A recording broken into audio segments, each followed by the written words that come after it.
S Karnataka ರಾಜ್ಯದ ಆತ್ಮೀಯ ಸ್ಪರ್ಧಾ ಮಿತ್ರರಿಗೆ ಶರಣು ಸೈನ್ಸ್ ಅಂಡ್ ಟೆಕ್ನಾಲಜಿ ಯೂಟ್ಯೂಬ್ ಚಾನಲ್ಗೆ ಎಲ್ಲರಿಗೂ ಆತ್ಮೀಯ ಸ್ವಾಗತ.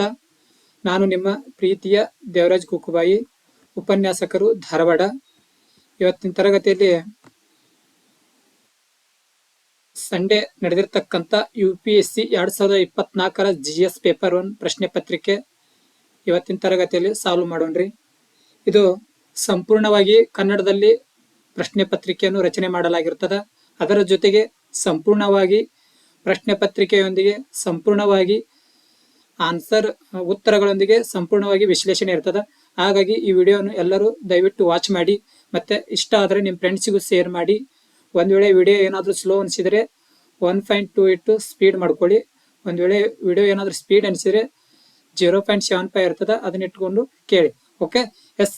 ಹಾಗಾದ್ರೆ ಇವತ್ತಿನ ತರಗತಿಯಲ್ಲಿ ಏನ್ ಮಾಡೋಣ್ರಿ ಅಂತಂದ್ರ 2024 UPSC GS paper 1 set D question paper ಏನ್ ಮಾಡೋಣ್ರಿ ಅಂತಂದ್ರ ಡಿಸ್ಕಸ್ ಮಾಡೋಣ.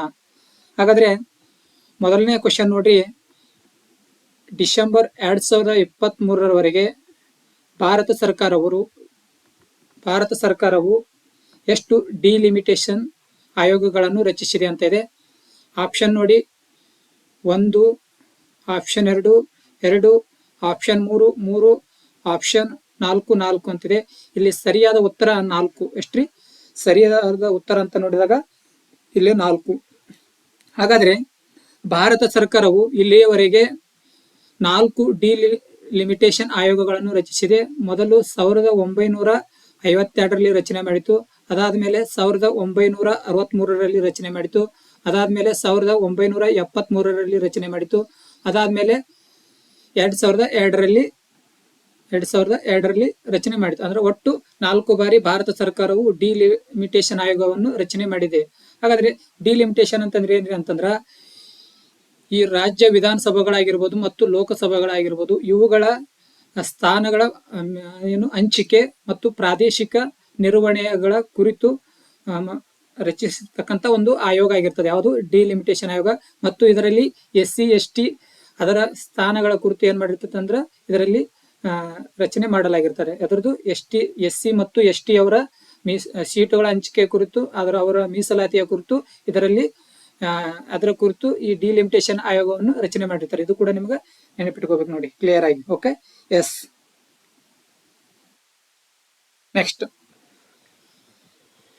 ಕ್ವಶನ್, ಸಂವಿಧಾನದ 71ನೇ ತಿದ್ದುಪಡಿ ಕಾಯ್ದೆ 1992 ಈ ಕೆಳಗಿನ ಯಾವ ಭಾಷೆಗಳನ್ನು ಸೇರಿಸಲು ಸಂವಿಧಾನದ 8ನೇ ಶೆಡ್ಯೂಲ್ ಅನ್ನು ತಿದ್ದುಪಡಿ ಮಾಡುತ್ತದೆ ಅಂತ ಇದೆ.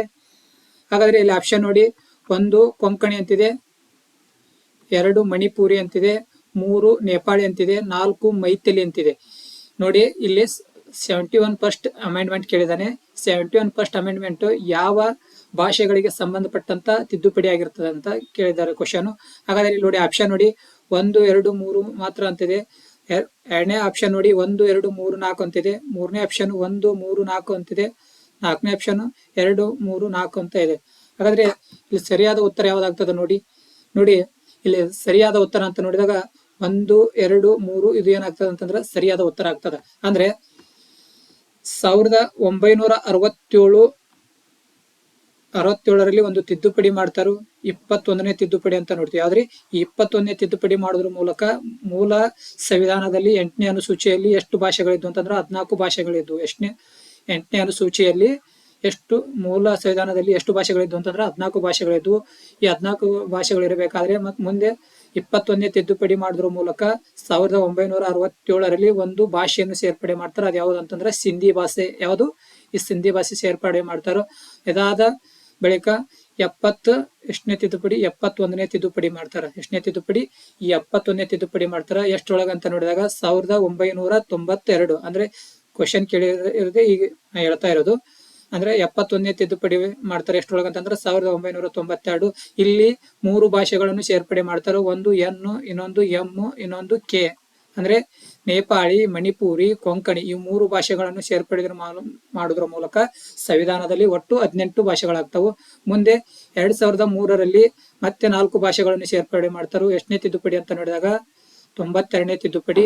ಇಲ್ಲಿ 4 ಭಾಷೆಗಳನ್ನು ಸೇರ್ಪಡೆ ಮಾಡ್ತಾರೋ. ಒಂದು BDMS ಅಂತಂದು, ಏನು BDMS, ಬೋಡೋ, ಡೋಂಗ್ರಿ, ಮೈತಾಲಿ, ಸಂತಾಲಿ ಅಂತಂದು 4 ಭಾಷೆಗಳನ್ನು ಸೇರ್ಪಡೆ ಮಾಡ್ತಾರೆ. ಒಟ್ಟು ಈಗ ಪ್ರಸ್ತುತ ಸಂವಿಧಾನದಲ್ಲಿ 8ನೇ ಅನುಸೂಚಿಯಲ್ಲಿ ಎಷ್ಟು ಭಾಷೆಗಳಿದಾವೆ ಅಂತ ನೋಡಿದಾಗ ಎಷ್ಟು ಭಾಷೆಗಳಿದಾವೆ? 22 ಭಾಷೆಗಳಿದಾವೆ. ಇದು ನಿಮಗೆ ನೆನಪಿಟ್ಟುಕೊಳ್ಳಲು ಸಾಧ್ಯವಾಗಿರಬೇಕು. Okay, yes. ನೆಕ್ಸ್ಟ್ ಕ್ವಶನ್ ಹೋಗೋಣ. ನೆಕ್ಸ್ಟ್ ಕ್ವಶನ್ ನೋಡಿ, ಕೆಳಗಿನ ಜೋಡಿಗಳನ್ನು ಪರಿಗಣಿಸಿ. ಈ ಕಡೆ ಪಾರ್ಟಿ ಕೊಟ್ಟಿದ್ದಾರೆ, ಈ ಕಡೆ ಅದರ ಲೀಡರ್ಸ್ ಕೊಟ್ಟಿದ್ದಾರೆ. ಅಂದ್ರೆ ಯಾವುದು ಎಷ್ಟು ಈಗ ಮ್ಯಾಚಿಂಗ್ ಆಗಿವೆ ಅಂತ ನೋಡ್ಬೇಕು. Okay, yes. ಪಾರ್ಟಿ ಅಂಡ್ ಅದರ ಲೀಡರ್ಸ್. ಒಂದೇದ್ ನೋಡ್ರಿ, ಭಾರತೀಯ ಜನಸಂಘ ಅಂತ ಇದೆ, ಡಾಕ್ಟರ್ ಶ್ಯಾಮ್ ಪ್ರಸಾದ್ ಮುಖರ್ಜಿ. ಅದೇ ರೀತಿ ಸಮಾಜವಾದಿ ಪಾರ್ಟಿ ಅಂತಿದೆ, ಇಲ್ಲಿ ಸಿ ರಾಜಗೋಪಾಲ್ಚಾರಿ ಅಂತಿದೆ. ಅದೇ ರೀತಿ ಪ್ರಜಾಪ್ರಭುತ್ವಕ್ಕಾಗಿ ಕಾಂಗ್ರೆಸ್, ಡೆಮೊಕ್ರಾಟಿಕ್ ಕಾಂಗ್ರೆಸ್ ಅಂತ ಹೇಳ್ತೀವಿ, ಜಗಜೀವನ್ ರಾಮ್. ಅದೇ ರೀತಿ ಸ್ವಾತಂತ್ರ್ಯ ಪಕ್ಷ ಅಂತ ಹೇಳ್ತೀವಿ, ಸ್ವಾತಂತ್ರ್ಯ ಪಕ್ಷ ಆಚಾರ್ಯ ನರೇಂದ್ರ ದೇವ. ನೋಡಿ, ಇಲ್ಲಿ ಎಷ್ಟು ಜೋಡಿಗಳು ಸರಿಯಾಗಿ ಹೊಂದಾಣಿಕೆ ಆಗಿವೆ ಅಂತ ನೀವು ಗುರುತಿಸಬೇಕು, ಐಡೆಂಟಿಫೈ ಮಾಡಬೇಕು. ಹಾಗಾದ್ರೆ ಇಲ್ಲಿ ಮೊದಲನೇ ಸ್ಟೇಟ್ಮೆಂಟ್ ಏನಿದೆ ಅಂತಂದ್ರೆ ಕರೆಕ್ಟ್ ಇದೆ. ಭಾರತೀಯ ಜನಸಂಘವನ್ನು ಡಾಕ್ಟರ್ ಶ್ಯಾಮ್ ಪ್ರಸಾದ್ ಮುಖರ್ಜಿ ಅವರು ಏನ್ ಮಾಡ್ತಾರ ಅಂತಂದ್ರೆ ಸ್ಥಾಪನೆ ಮಾಡ್ತಾರ. ಹಾಗಾದ್ರೆ ಸೆಕೆಂಡ್ ಸ್ಟೇಟ್ಮೆಂಟ್ ನೋಡಿ, ಸಮಾಜವಾದಿ ಪಾರ್ಟಿಯನ್ನು ಸ್ಥಾಪನೆ ಮಾಡಿರ್ತಕ್ಕಂಥವ್ರು ಯಾರು ಅಂತ ನೋಡಿದಾಗ ಉತ್ತರ ಪ್ರದೇಶದ ಮುಲಾಯಂ ಸಿಂಗ್ ಯಾದವ್ ಅವರು ಏನ್ ಮಾಡ್ತಾರ ಅಂತಂದ್ರೆ ಸ್ಥಾಪನೆ ಮಾಡಿರ್ತಾರೆ. ಯಾರು ಸ್ಥಾಪನೆ ಮಾಡಿರ್ತಾರ? ಮುಲಾಯಂ ಸಿಂಗ್ ಯಾದವ್. ಮುಲಾಯಂ ಸಿಂಗ್ ಯಾದವ್ ಇವರು ಏನ್ ಮಾಡ್ತಾರ ಅಂತಂದ್ರ ಸ್ಥಾಪನೆ ಮಾಡ್ತಾರಂತ ಹೇಳ್ತೀವಿ. ಯಾವುದು? ಸಮಾಜವಾದಿ ಪಾರ್ಟಿ. ಅದೇ ರೀತಿ ಪ್ರಜಾಪ್ರಭುತ್ವಕ್ಕಾಗಿ ಕಾಂಗ್ರೆಸ್ ಅಥವಾ ಡೆಮೊಕ್ರಾಟಿಕ್ ಕಾಂಗ್ರೆಸ್ ಅಂತ ಹೇಳ್ತೀವಿ. ಇದನ್ನ ಜಗಜೀವನ್ ರಾಮ್ ಅವರು ಏನ್ ಮಾಡ್ತಾರ ಅಂತಂದ್ರ ಸ್ಥಾಪನೆ ಮಾಡ್ತಾರ. ಯಾವ್ದು? ಪ್ರಜಾಪ್ರಭುತ್ವಕ್ಕಾಗಿ ಕಾಂಗ್ರೆಸ್. Okay, yes. ನೆಕ್ಸ್ಟ್ ಅದೇ ರೀತಿ ಸ್ವತಂತ್ರ ಪಕ್ಷ, ಲಿಬರಲ್ ಪಾರ್ಟಿ. ಈ ಲಿಬರಲ್ ಪಾರ್ಟಿಯನ್ನು ಸ್ಥಾಪನೆ ಮಾಡಿರ್ತಕ್ಕಂಥವ್ರು ಯಾರು ಅಂತ ನೋಡಿದಾಗ ಸಿ ರಾಜಗೋಪಾಲ್ಚಾರಿ ಅವರು. ಯಾರು? ಸಿ ರಾಜಗೋಪಾಲ್ಚಾರಿ ಅವರು. ಸಿ ರಾಜಗೋಪಾಲ್ಚಾರಿ. ಇಲ್ಲಿ ಮೇಲ್ಗಡೆ ಇದೆ ನೋಡಿ, ಸಿ ರಾಜಗೋಪಾಲ್. ರಾಜಾಜಿ ಅಂತ ಹೇಳ್ತೀವಲ್ಲ, ಈ ರಾಜಾಜಿ ಅವ್ರು ಏನ್ ಮಾಡ್ಯಾರ ಅಂತಂದ್ರ ಸ್ಥಾಪನೆ ಮಾಡ್ಯಾರ. ಅಂದ್ರ ಇಲ್ಲಿ ಎರಡು ಸ್ಟೇಟ್ಮೆಂಟ್ ಕರೆಕ್ಟ್ ಇದಾವೆ. ಸಮಾಜವಾದಿ ಪಕ್ಷವನ್ನು ಸ್ಥಾಪನೆ ಮಾಡಿರ್ತಕ್ಕಂಥವ್ರು ಮುಲಾಯಂ ಸಿಂಗ್ ಯಾದವ್. ಅಂದ್ರೆ ಇಲ್ಲಿ ರಾಜಗೋಪಾಲ್ಚಾರಿ ಕೊಟ್ಟಿದ್ದಾನೆ, ಇದು ತಪ್ಪಿದೆ. ಅದೇ ರೀತಿ ಪ್ರಜಾಪ್ರಭುತ್ವಕ್ಕಾಗಿ ಕಾಂಗ್ರೆಸ್, ಇದು ಸರಿ ಇದೆ. ಅದೇ ರೀತಿ ಸ್ವಾತಂತ್ರ್ಯ ಪಕ್ಷ ಆಚಾರ್ಯ ನರೇಂದ್ರ ದೇವ್ ಅಂತ ಕೊಟ್ಟರೆ ಇದು ತಪ್ಪು. ಇದನ್ನ ಯಾರು ಸ್ಥಾಪನೆ ಮಾಡ್ಯಾರ ಅಂತಂದ್ರೆ ರಾಜಗೋಪಾಲ್ಚಾರಿ ಅವರು ಸ್ಥಾಪನೆ ಮಾಡ್ಯಾರ. ಹೌದಾ?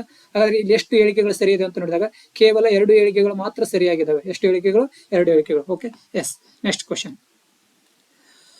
ಭಾರತ ಸಂವಿಧಾನದ ಬಗ್ಗೆ ಈ ಕೆಳಗಿನ ಯಾವ ಹೇಳಿಕೆಗಳು ಸರಿಯಾಗಿವೆ? ಭಾರತ ಸಂವಿಧಾನದ ಬಗ್ಗೆ ಈ ಕೆಳಗಿನ ಯಾವ ಹೇಳಿಕೆಗಳು ಸರಿಯಾಗಿವೆ ಅಂತ ಕ್ವಶನ್ ಇದೆ ನೋಡಿ. ಸರಿಯಾದ ಉತ್ತರ ಯಾವ್ದಾಗ್ತದ ನೋಡಿ. ಓಕೆ ನೋಡಿ, ಸ್ಟೇಟ್ಮೆಂಟ್ 1 ನೋಡಿ. ಸ್ಟೇಟ್ಮೆಂಟ್ 1 ಏನಿದೆ ಅಂತಂದ್ರ ಪುರಸಭೆಗಳ ಅಧಿಕಾರವನ್ನು ಸಂವಿಧಾನದ ಭಾಗ 9A ನಲ್ಲಿ ಇಡಲಾಗಿದೆ ಅಂತಿದೆ. ಅದೇ ರೀತಿ 2ನೇ ಸ್ಟೇಟ್ಮೆಂಟ್ ನೋಡಿ, ಸಂವಿಧಾನದ 18 ಭಾಗದಲ್ಲಿ ತುರ್ತು ಪರಿಸ್ಥಿತಿ ಅಥವಾ ನಿಬಂಧನೆಗಳನ್ನು ನೀಡಲಾಗಿದೆ ಅಂತಿದೆ. ಅದೇ ರೀತಿ 3rd ಸ್ಟೇಟ್ಮೆಂಟ್, ಸಂವಿಧಾನದ ತಿದ್ದುಪಡಿಗೆ ಸಂಬಂಧಿಸಿದ ನಿಬಂಧನೆಗಳನ್ನು ಸಂವಿಧಾನದ 20 ಭಾಗದಲ್ಲಿ ಇಡಲಾಗಿದೆ. ಹಾಗಾದ್ರೆ ಇಲ್ಲಿ ಎಷ್ಟು ಸ್ಟೇಟ್ಮೆಂಟ್ಗಳು ಕರೆಕ್ಟ್ ಆಗ್ತಾವ ಅಂತ ನೋಡಿದಾಗ ಇಲ್ಲಿ 3 ಸ್ಟೇಟ್ಮೆಂಟ್ಗಳು ಏನಾಗ್ತಾವ ಅಂತಂದ್ರೆ ಕರೆಕ್ಟ್ ಆಗ್ತಾವ. ಅಂದ್ರೆ ಆಪ್ಷನ್ 4 ಇಸ್ ಕರೆಕ್ಟ್. ಅಷ್ಟ್ರಿ option 4 is correct. Okay, yes. Next 5ನೇ ಕ್ವಶನ್. ಎಷ್ಟನೇ ಕ್ವಶನ್ ಇದು? 5ನೇ ಕ್ವಶನ್. 5ನೇ ಕ್ವಶನ್ ನೋಡಿ. 5ನೇ ಕ್ವಶನ್ ಅಂತ ನೋಡಿದಾಗ 5ನೇ ಕ್ವಶನ್, ಭಾರತ ಸಂವಿಧಾನದ ಪ್ರಕಾರ ಈ ಕೆಳಗಿನ ಯಾವ ಹೇಳಿಕೆ ಸರಿಯಾಗಿದೆ ಅಂತ 4 ಸ್ಟೇಟ್ಮೆಂಟ್ ಇದಾವ. ಇದರಲ್ಲಿ ಯಾವ ಹೇಳಿಕೆ ಸರಿಯಾಗಿದೆ ಅಂತ ನೀವು ಸರಿಯಾಗಿ ಚೂಸ್ ಮಾಡ್ಬೇಕಾಗ್ತದ. ಹಾಗಾದ್ರೆ 1ನೇದ್ ನೋಡ್ರಿ, ಅಂತಾರಾಜ್ಯ ವ್ಯಾಪಾರ ಮತ್ತು ವಾಣಿಜ್ಯವು ರಾಜ್ಯ ಪಟ್ಟಿ ಅಡಿಯಲ್ಲಿ ಬರುತ್ತದೆ ಅಂತಿದೆ. ಇದು ರಾಜ್ಯ ಪಟ್ಟಿ ಅಡಿಯಲ್ಲಿ ಬರುವುದಿಲ್ಲ, ಇದು ಕೇಂದ್ರ ಪಟ್ಟಿ ಅಡಿಯಲ್ಲಿ ಬರುತ್ತದ. ಯಾವುದು? ಅಂತಾರಾಜ್ಯ ವ್ಯಾಪಾರ ಅಂತ ಹೇಳ್ತೀವಿ. ಅಂತಾರಾಜ್ಯ ವ್ಯಾಪಾರ ಇದು ಎಲ್ಲಿ ರಾಜ್ಯ ಪಟ್ಟಿಯಲ್ಲಿ ಬರುವುದಿಲ್ಲ, ಕೇಂದ್ರ ಪಟ್ಟಿಯಲ್ಲಿ ಬರ್ತದ. ಯಾವುದು? ಅಂತಾರಾಜ್ಯ ವ್ಯಾಪಾರ. ಸೆಕೆಂಡ್ ನೋಡಿ, ಅಂತಾರಾಜ್ಯ ವಲಸೆ ರಾಜ್ಯ ಪಟ್ಟಿ ಅಡಿಯಲ್ಲಿ ಬರ್ತದಂತ. ಇದು ಕೂಡ ಅಂತಾರಾಜ್ಯ ವಲಸೆ ಇದರಲ್ಲಿ ಬರುವುದಿಲ್ಲ, ರಾಜ್ಯ ಪಟ್ಟಿಯಲ್ಲಿ ಬರುವುದಿಲ್ಲ. ಇದು ಕೂಡ ಯೂನಿಯನ್ ಪಟ್ಟಿ ಅಂತ ಅಥವಾ ಕೇಂದ್ರ ಪಟ್ಟಿ ಅಡಿಯಲ್ಲಿ ಬರ್ತದ. ಇದು ಕೂಡ ನಿಮಗೆ ನೆನಪಿಟ್ಕೋಬೇಕು ನೋಡಿ. ಓಕೆ, ನೆಕ್ಸ್ಟ್ ನೋಡಿ, 3rd option, inter state quarantine union ಪಟ್ಟಿ ಅಡಿಯಲ್ಲಿ ಬರ್ತದಂತಿದೆ. ಅಂದ್ರೆ ಹೌದು, ಅಂದ್ರೆ ಅಂತಾರಾಜ್ಯ ಕ್ವಾರಂಟೈನ್ ಅಂತ ಹೇಳ್ತೀವಿ. ಅಂತಾರಾಜ್ಯ ಕ್ವಾರಂಟೈನ್ ಅನ್ನೋದು ಇದು ಕೇಂದ್ರ ಪಟ್ಟಿ ಅಡಿಯಲ್ಲಿ ಬರ್ತದ. ಇದು ಸರಿಯಾಗಿದೆ. Okay, yes. ಅದೇ ರೀತಿ 4th ಆಪ್ಷನ್ ನೋಡಿ, ನಿಗಮ ತೆರಿಗೆಯು ರಾಜ್ಯ ಪಟ್ಟಿ ಅಡಿಯಲ್ಲಿ ಬರ್ತದಂತ. ಅಲ್ಲ, ತಪ್ಪು. ಇದು ಕೂಡ ಎಲ್ಲಿ ಬರ್ತದ ಅಂತಂದ್ರೆ ಕೇಂದ್ರ ಪಟ್ಟಿ ಅಡಿಯಲ್ಲಿ ಬರ್ತಕ್ಕಂತ ಒಂದು ವಿಷಯವಾಗಿರ್ತದ. ಯಾವುದು? ನಿಗಮ ತೆರಿಗೆ. Okay, yes. ಅಂದ್ರೆ ಇಲ್ಲಿ 3rd option is correct. Okay, yes. Next question ನೋಡಿ, ಭಾರತ ಸಂವಿಧಾನದ 6ನೇ ಕ್ವಶನ್ ನೋಡಿ, ಭಾರತ ಸಂವಿಧಾನದ ಈ ಕೆಳಗಿನ ಯಾವ ವಿಧಿಗಳ ಅಡಿಯಲ್ಲಿ ಭಾರತದ ಸುಪ್ರೀಂ ಕೋರ್ಟ್ ಗೌಪ್ಯತೆಯ ಹಕ್ಕನ್ನು ನೀಡಿದೆ ಅಂತಿದೆ. 6ನೇ ಕ್ವಶನ್ ನೋಡಿ, ಭಾರತ ಸಂವಿಧಾನದ ಕೆಳಗಿನ ಯಾವ ವಿಧಿಗಳ ಅಡಿಯಲ್ಲಿ ಭಾರತದ ಸುಪ್ರೀಂ ಕೋರ್ಟ್ ಗೌಪ್ಯತೆ ಹಕ್ಕನ್ನು ನೀಡಿದೆ ಅಂತಿದೆ. ಆಪ್ಷನ್ 1 ನೋಡಿ ಆರ್ಟಿಕಲ್ 15 ಅಂತಿದೆ. ಆಪ್ಷನ್ 2 ನೋಡಿ ಆರ್ಟಿಕಲ್ 16 ಅಂತಿದೆ. ಆಪ್ಷನ್ 3 ನೋಡಿ ಆರ್ಟಿಕಲ್ 19 ಅಂತಿದೆ. ಆಪ್ಷನ್ 4 ನೋಡಿ ಆರ್ಟಿಕಲ್ 21 ಅಂತಿದೆ. ಇಲ್ಲಿ ಸರಿಯಾದ ಉತ್ತರ ಅಂತ ನೋಡಿದಾಗ article 21 is the correct answer. ಎಷ್ಟ್ರಿ? ಆರ್ಟಿಕಲ್ 21 ಅಂದ್ರೆ ರೈಟ್ ಟು ಪ್ರೈವಸಿ ಅಂತ ಹೇಳ್ತೀವಿ. ಈ ರೈಟ್ ಟು ಪ್ರೈವಸಿ ಅನ್ನೋದು ಆರ್ಟಿಕಲ್ 21 ಅಲ್ಲಿ ಕ್ಲಿಯರ್ ಆಗಿ ಮೆನ್ಷನ್ ಮಾಡಿದ್ರೆ ಇದು ಕೂಡ ನಿಮಗೆ ನೆನಪಿಟ್ಟುಕೊಳ್ಳಲು ಸಾಧ್ಯವಾಗಿರ್ಬೇಕು. ಹಾಗಾದ್ರೆ ಆರ್ಟಿಕಲ್ 15 ಏನ್ ಹೇಳ್ತಾ ಇದ್ರಿ ಸರ್ ಅಂತ ನೋಡಿದಾಗ ಆರ್ಟಿಕಲ್ 15 ಧರ್ಮ, ಜಾತಿ, ಜನಾಂಗ ಅಥವಾ ಯಾವುದೇ ಜನ್ಮಸ್ಥಳದ ಆಧಾರದ ಮೇಲೆ ಏನ್ ಮಾಡುವಂತಿಲ್ಲ, ತಾರತಮ್ಯವನ್ನು ಮಾಡುವಂತಿಲ್ಲ ಅಂತ ಆರ್ಟಿಕಲ್ 15 ಹೇಳ್ತದೆ. ಏನ್ ಹೇಳ್ತದ್ರಿ? ಧರ್ಮ, ಜನಾಂಗ, ಜಾತಿ, ಲಿಂಗ ಮತ್ತು ಜನ್ಮಸ್ಥಳದ ಆಧಾರದ ಮೇಲೆ ತಾರತಮ್ಯ ಮಾಡುವಂತಿಲ್ಲ ಆರ್ಟಿಕಲ್ 15 ಹೇಳ್ತದೆ ಕ್ಲಿಯರ್ ಆಗಿ. ಓಕೆ, ನೆಕ್ಸ್ಟ್ ಆರ್ಟಿಕಲ್ 16 ಏನ್ ಹೇಳ್ತದ್ರಿ ಅಂತ ನೋಡಿದಾಗ ಆರ್ಟಿಕಲ್ 16 ಸಾರ್ವಜನಿಕ ಹುದ್ದೆಗಳಲ್ಲಿ ಅಥವಾ ವಿಷಯಗಳಲ್ಲಿ ಏನಿರಬೇಕು, ಎಲ್ಲರಿಗೂ ಸಮಾನತೆ ಅವಕಾಶವನ್ನು ಕಲ್ಪಿಸಿಕೊಡ್ಬೇಕಂತ ಯಾವ್ದು ಹೇಳ್ತದೆ ಅಂತಂದ್ರೆ ಆರ್ಟಿಕಲ್ 16 ಹೇಳ್ತದ. Okay, yes. ನೆಕ್ಸ್ಟ್ ಆರ್ಟಿಕಲ್ 19 ನೋಡಿ. ಆರ್ಟಿಕಲ್ 19 ಅಂದ್ರ ವಿಧಿ 19. ವಿಧಿ 19 ಏನ್ ತಿಳಿಸ್ತದೆ ಅಂತಂದ್ರ ನಮಗೆ ಅಂದ್ರೆ ನಮ್ಮ ಸಂವಿಧಾನದಲ್ಲಿ ಅಂದ್ರೆ 6 ಸ್ವಾತಂತ್ರ್ಯಗಳನ್ನು ತಿಳಿಸ್ತಕ್ಕಂಥ ವಿಧಿ ಯಾವ್ದಂತ ನೋಡಿದಾಗ ಆರ್ಟಿಕಲ್ 19 ಅಂತ ಹೇಳ್ತೀವಿ. ಎಷ್ಟು ಸ್ವಾತಂತ್ರ್ಯಗಳನ್ನು ನೀಡುತ್ತದೆ ಅಂತಂದ್ರೆ ಆರ್ಟಿಕಲ್ 19 6 ಸ್ವಾತಂತ್ರ್ಯಗಳನ್ನು ನೀಡುತ್ತದೆ. ಇದು ಕೂಡ ನಿಮಗೆ ನೆನಪಿಟ್ಟುಕೊಳ್ಳಲು ಸಾಧ್ಯವಾಗಿರ್ಬೇಕು. Okay, yes. ನೆಕ್ಸ್ಟ್ ಈ ಆರ್ಟಿಕಲ್ 21 ಅಂತ ನೋಡಿದಿವ್ರಿ. ಏನ್ರಿ ಈ ಆರ್ಟಿಕಲ್ 21 ಅಂತ ನೋಡ್ತೀವಿ ಅಂದ್ರೆ ಖಾಸಗಿತನದ ಹಕ್ಕಿನ ಬಗ್ಗೆ ಉಲ್ಲೇಖಿಸತಕ್ಕಂಥ ವಿಧಿ ಯಾವ್ದಂತ ನೋಡಿದಾಗ ಅದು ಲೇಖನ 21 ಅಥವಾ ಆರ್ಟಿಕಲ್ 21 ಅಂತ ಹೇಳ್ತೀವಿ. ಅಂದ್ರೆ ಖಾಸಗಿತನದ ಬಗ್ಗೆ ಹೇಳಿರ್ತಕ್ಕಂಥ ಒಂದು ಪ್ರಕರಣ ಐತಿ. Justice K Puttaswamy versus union of India ಪ್ರಕರಣದಲ್ಲಿ ಏನ್ ಮಾಡ್ತದೆ ಅಂತಂದ್ರ ಆರ್ಟಿಕಲ್ 21 ವಿಧಿಯಡಿಯಲ್ಲಿ ಏನ್ ಮಾಡಬೇಕು, ಖಾಸಗಿತನದ ಹಕ್ಕಿನ ಬಗ್ಗೆ ಸ್ಪಷ್ಟವಾಗಿ ಮೆನ್ಷನ್ ಮಾಡಿದ್ದಾರೆ. ಯಾವುದು? ಕೆ ಪುಟ್ಟಸ್ವಾಮಿ. ಯಾರು? KS ಪುಟ್ಟಸ್ವಾಮಿ. ಕೇಳಬಹುದು ನಾಳೆ ಯಾವ ಪ್ರಕರಣದಲ್ಲಿ ಅಂತ. KS ಪುಟ್ಟಸ್ವಾಮಿ. ನಾಳೆ KSಗೆ ಏನಾದ್ರು ಕೇಳಬಹುದು. ಹಾಗಾಗಿ ನೀವು ಇದು ಕೂಡ ನೀವು ನೋಟ್ ಮಾಡ್ಕೋಬೇಕು. ಗೊತ್ತಿದ್ದರು ಮಾಡ್ಕೋಬೇಡ್ರಿ, ಗೊತ್ತಿಲ್ದಾರ ಮಾಡ್ಕೋರಿ. KS Puttaswamy versus union India ಪ್ರಕರಣದಲ್ಲಿ, ಯೂನಿಯನ್ ಆಫ್ ಇಂಡಿಯಾ ಪ್ರಕರಣದಲ್ಲಿ, ಯೂನಿಯನ್ ಆಫ್ ಇಂಡಿಯಾ ಪ್ರಕರಣದಲ್ಲಿ ಏನ್ ಮಾಡ್ತಾರೆ ಅಂತಂದ್ರ ಈ ಖಾಸಗಿತನದ ಹಕ್ಕಿನ ಬಗ್ಗೆ ಪ್ರಕರಣ ಮಾಡಿರ್ತಕ್ಕಂಥ ಒಂದು ಪ್ರಕರಣ ಅಂತ ಹೇಳ್ತೀವಿ. ಯೂನಿಯನ್ ಆಫ್ ಇಂಡಿಯಾ ಪ್ರಕರಣ. Okay, yes. ಇಷ್ಟು. Next question. ಎಷ್ಟನೇ ಕ್ವಶನ್? 7ನೇ ಕ್ವಶನ್ ನೋಡಿ. 7ನೇ ಕ್ವಶನ್. ಸೇನಾ ವಿಭಾಗದ ಮುಖ್ಯಸ್ಥರಾಗಿ ರಕ್ಷಣಾ ಸಿಬ್ಬಂದಿಯ ಮುಖ್ಯಸ್ಥರ ಕರ್ತವ್ಯಗಳೇನು? ಅಂದ್ರೆ ಈಗ ಪ್ರಸ್ತುತ 2 ವರ್ಷದ ಒಂದು 2-3 ಇಯರ್ಸ್ ಆಯ್ತಲ್ವಾ. ಈಗ CDS ಅಂತ ಒಂದು ಹೊಸ ಹುದ್ದೆ ಏನ್ ಮಾಡ್ಯಾರ ಅಂತಂದ್ರ ರಚನೆ ಮಾಡ್ಯಾರ. ಹಾಗಾದ್ರೆ ಈ CDS ನ ಮುಖ್ಯ ಕರ್ತವ್ಯಗಳೇನಂತ ಇದೆ. ಆಪ್ಷನ್ 1 ನೋಡಿ. ಆಪ್ಷನ್ 1 ಏನ್ ಹೇಳ್ತದ ಅಂತಂದ್ರ ಆಪ್ಷನ್ 1 ನೋಡಿ, ಚೀಫ್ ಆಫ್ ಸ್ಟಾಫ್ ಕಮಿಟಿಯ ಕಾಯಂ ಅಧ್ಯಕ್ಷರು ಆಗಿರ್ತಾರಂತ ಅವರು. ನೋಡ್ರಿ, ಹೌದು, ಕರೆಕ್ಟ್. ಅಂದ್ರೆ CDS ಅವ್ರು ಏನಾಗಿರ್ತಾರ ಅಂತಂದ್ರ ಚೀಫ್ ಆಫ್ ಸ್ಟಾಫ್ ಕಮಿಟಿ ಅಂತ ಒಂದ್ ಮಾಡಿರ್ತಾರ. ಆ ಕಮಿಟಿಯ ಕಾಯಂ ಅಧ್ಯಕ್ಷರು ಯಾರಾಗಿರ್ತಾರ ಅಂತಂದ್ರ ಈ CDS ಅವರು ಆಗಿರ್ತಾರ. ಸೆಕೆಂಡ್ ಆಪ್ಷನ್ ನೋಡಿ, 3 ಸೇವಾ ಮುಖ್ಯಸ್ಥರ ಮೇಲೆ ಮಿಲಿಟರಿ ಆಜ್ಞೆಯನ್ನು ಚಲಾಯಿಸುತ್ತಾರೆ. ಇದು ತಪ್ಪು. ಅಂದ್ರ ಇವು ಎಕ್ಸರ್ಸೈಸ್ ಅಂತ ನಡೀತಾವಲ್ರಿ. ಈ ಎಕ್ಸರ್ಸೈಸ್ ಅಂತ ನಡೀತಾವಲ್ಲ, ಈ ಎಕ್ಸರ್ಸೈಸ್ಗೆ ಈಗ ಭೂಸೇನಕ್ಕೆ ಬೇರೆ ಇರ್ತಾರ. ಮತ್ತೆ ಯಾವುದು ಭೂಸೇನೆ ಒಳಗಡೆ ಜನರಲ್ ಇದ್ರೆ ಇದು ವಾಯು ಫೋರ್ಸ್ ಅಲ್ಲಿ ಯಾರು ಇರ್ತಾರೆ ಅಂತಂದ್ರೆ ಏರ್ ಚೀಫ್ ಮಾರ್ಷಲ್ ಇರ್ತಾರೆ. ಅದೇ ರೀತಿ ನೌಕಾಪಡೆ ಒಳಗಡೆ ಯಾರು ಇರ್ತಾರೆ ಅಂತಂದ್ರೆ ಅಲ್ಲಿ ಅಡ್ಮಿರಲ್ ಇರ್ತಾರ. ಅಲ್ಲಿ ಯಾರು ಅವ್ರು ಮುಖ್ಯಸ್ಥರು ಇರ್ತಾರೆ ಅವರು ಆ ಎಕ್ಸರ್ಸೈಸ್ ಅಂತಂದ್ರೆ ವ್ಯಾಯಾಮಕ್ಕೆ ಆಜ್ಞೆಯನ್ನು ಅವ್ರು ನೀಡ್ತಾರೋ. ಹಾಗಾದ್ರೆ ಇಲ್ಲಿ ಸೆಕೆಂಡ್ ಆಪ್ಷನ್ ಏನಿದೆ ಇದು ತಪ್ಪಿದೆ. ಇವ್ರ ಕರ್ತವ್ಯ ಅಲ್ಲ, CDS ಅವ್ರ ಕರ್ತವ್ಯ ಅಲ್ಲ. Okay, S. ಥರ್ಡ್ ಆಪ್ಷನ್ ನೋಡಿ, ಎಲ್ಲಾ 3 ಸೇವಾ ವಿಷಯಗಳಲ್ಲಿ ರಕ್ಷಣಾ ಸಚಿವರಿಗೆ ಪ್ರಧಾನ ಮಿಲಿಟರಿ ಸಲಹೆಗಾರ ಆಗಿರ್ತಾರೆ. ಹೌದು, ಎಲ್ಲಾ 3 ವಿಷಯಗಳಂತ ಈ 3 ಸೇನೆಗಳು ಬರ್ತಲ್ಲ, ಈ 3 ವಿಷಯಗಳಲ್ಲಿ ಇವ್ರು ಏನ್ ಮಾಡ್ತಾರೆ ಅಂತಂದ್ರೆ ರಕ್ಷಣಾ ಸಚಿವರು ಇರ್ತಾರಲ್ಲ ಅವರಿಗೆ ಪ್ರಧಾನ ಮಿಲಿಟರಿ ಸಲಹೆಗಾರ ಯಾರು ನಿರ್ವಹಿಸ್ತಾರೆ ಅಂತಂದ್ರೆ ಈ CDS ಅವರು ಕಾರ್ಯನಿರ್ವಹಿಸ್ತಾರೆ ಅಂತ ಹೇಳ್ತೀವಿ. ಹಾಗಾದ್ರೆ ಇಲ್ಲಿ ನೋಡಿ ಆಪ್ಷನ್ ನೋಡಿ, ಸೆಕೆಂಡ್ ಆಪ್ಷನ್ ತಪ್ಪಿದೆ. ಹಾಗಾದ್ರೆ ಥರ್ಡ್ ಆಪ್ಷನ್ ಕರೆಕ್ಟ್ ಇದೆ. ಹಾಗಾದ್ರೆ ಇಲ್ಲಿ ಆಪ್ಷನ್ ನೋಡಿ 1, 2, 3 ಅಂತಿದೆ. ಹಾಗಾದ್ರೆ ಇಲ್ಲಿ ಸರಿಯಾದ ಉತ್ತರ ಯಾವ್ದಾಗ್ತದೆ ಅಂತ ನೋಡಿದಾಗ ಫೋರ್ತ್ ಆಪ್ಷನ್ ಇಸ್ ಕರೆಕ್ಟ್ ಆಗ್ತದೆ. 1, 3 is the correct. Okay, next question. 8ನೇ ಕ್ವಶನ್ ನೋಡಿ. ನೆಕ್ಸ್ಟ್ 8ನೇ ಕ್ವಶನ್. ದೂರದ ಪ್ರದೇಶಗಳಲ್ಲಿ ಸ್ಥಳೀಯ ಜನಸಂಖ್ಯೆಯ ಉನ್ನತಿಗಾಗಿ ಅವರ ಮೂಲಭೂತ ಅಗತ್ಯಗಳನ್ನು ಪೂರೈಸಲು ಸೇನೆಯು ಕೈಗೊಂಡ ಕಾರ್ಯಾಚರಣೆಗಳನ್ನು ಹೀಗೆಂದು ಕರೆಯಲಾಗುತ್ತದೆ ಅಂತಿದೆ. ಒಂದು ಆಪರೇಷನ್ ಸಂಕಲ್ಪ, ಆಪ್ಷನ್ 2 ಆಪರೇಷನ್ ಮೈತ್ರಿ, ಆಪ್ಷನ್ 3 ಆಪರೇಷನ್ ಸದ್ಭಾವನಾ, ಆಪ್ಷನ್ 4 ಆಪರೇಷನ್ ಮದದ್. ಇಲ್ಲಿ ಸರಿಯಾದ ಉತ್ತರ ಅಂತ ನೋಡಿದಾಗ ಆಪರೇಷನ್ ಸದ್ಭಾವನಾ ಅಂತ ಹೇಳ್ತೀವಿ. ಯಾವ್ದ್ರಿ? ಈ ಆಪರೇಷನ್ ಸದ್ಭಾವನಾ. ಈ ಆಪರೇಷನ್ ಸದ್ಭಾವನಾ ಏನ್ ಹೇಳ್ತದೆ ಅಂತಂದ್ರ, ಅಂದ್ರೆ ಈ ಜಮ್ಮು ಕಾಶ್ಮೀರ ಮತ್ತು ಲಡಾಖ್ ನಲ್ಲಿ ಇರ್ತಕ್ಕಂಥ ಭಯೋತ್ಪಾದಕರು ಮತ್ತು ಟೆರರಿಸ್ಟ್ ಇಂದ ಅಲ್ಲಿ ಏನಾಗಿರ್ತಾರ ಮರಣ ಹೊಂದಿರತಕ್ಕಂತ ಅವರ ಮಕ್ಕಳನ್ನ ಏನ್ ಮಾಡ್ಬೇಕು, ಅವರಿಗೆ ಮೂಲಭೂತ ಅಗತ್ಯಗಳನ್ನು ಪೂರೈಸಬೇಕಂತಂದು ಒಂದಿಷ್ಟು ಆಪರೇಷನ್ ನಡೀತೈತಿ. ಆ ಆಪರೇಷನ್ ಯಾವ್ದಂತ ನೋಡಿದಾಗ ಆಪರೇಷನ್ ಸದ್ಭಾವನಾ ಅಂತ ನಿಮ್ಗೆ ಕ್ಲಿಯರ್ ಆಗಿ ನೆನಪಿರಲಿ. ಓಕೆ, ಹಾಗಾದ್ರೆ ಆಪರೇಷನ್ ಸಂಕಲ್ಪ ಏನ್ ಹೇಳ್ತದ ಅಂತಂದ್ರ, ಆಪರೇಷನ್ ಸಂಕಲ್ಪ ಗಲ್ಫ ಪ್ರದೇಶದಲ್ಲಿ, ಅಂದ್ರ ಈ ಪರ್ಷಿಯನ್ ಕೊಲ್ಲಿ ಅಂತ ಬರ್ತದಲ್ಲ, ಈ ಗಲ್ಫ ಪ್ರದೇಶದಲ್ಲಿ ಕಡಲ ಭದ್ರತೆಗಾಗಿ ಭಾರತೀಯ ನೌಕಾಪಡೆಯು ಏನ್ ಮಾಡೈತೆ ಅಂತಂದ್ರೆ ಒಂದು ಕಾರ್ಯಾಚರಣೆ ಕೈಗೊಂಡೈತಿ. ಆ ಕಾರ್ಯಾಚರಣೆ ಯಾವ್ದಂತ ನೋಡಿದಾಗ ಆಪರೇಷನ್ ಸಂಕಲ್ಪ. Okay, yes. ನೆಕ್ಸ್ಟ್ ಆಪರೇಷನ್ ಮೈತ್ರಿ ಅಂತ ನೋಡ್ತೀವಿ.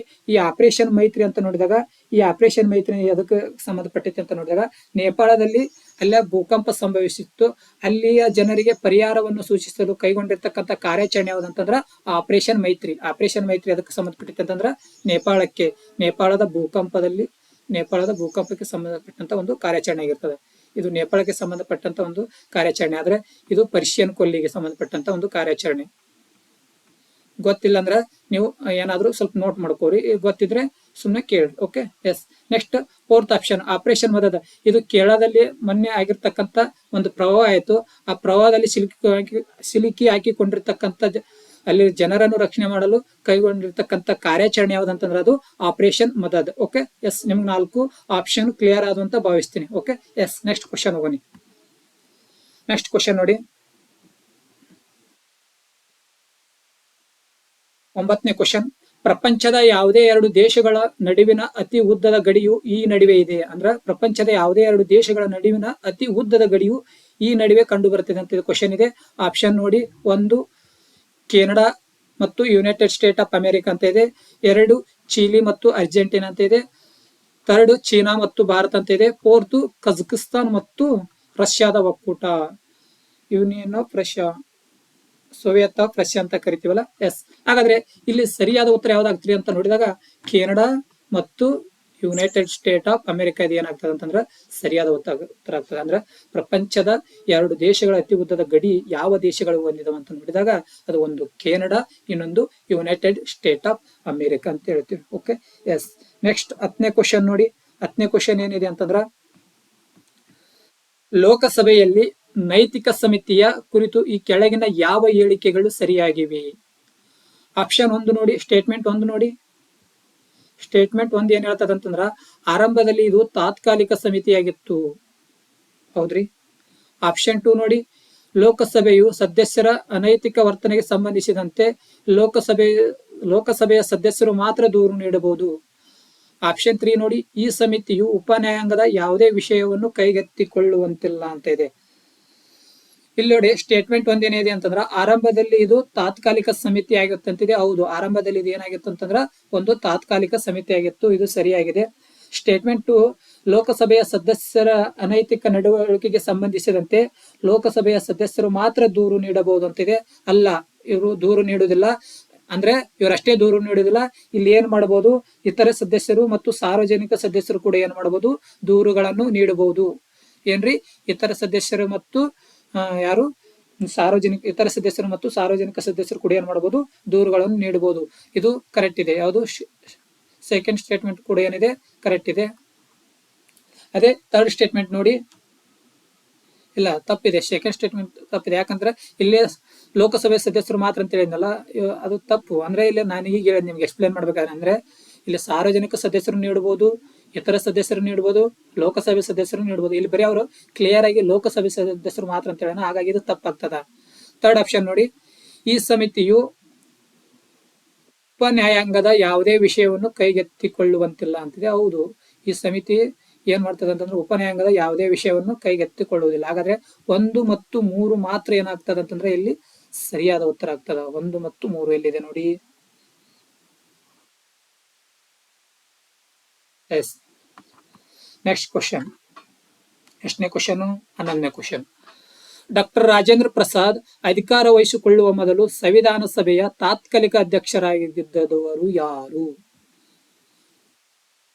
ಆಪ್ಷನ್ 1 ನೋಡಿ ಸಿ ರಾಜಗೋಪಾಲ್ಚಾರಿ, ಆಪ್ಷನ್ 2 ನೋಡಿ doctor BR Ambedkar, option 3 TT Krishnamacharya, option 4 doctor Sachchidananda Sinha ಅಂತ ಇದೆ.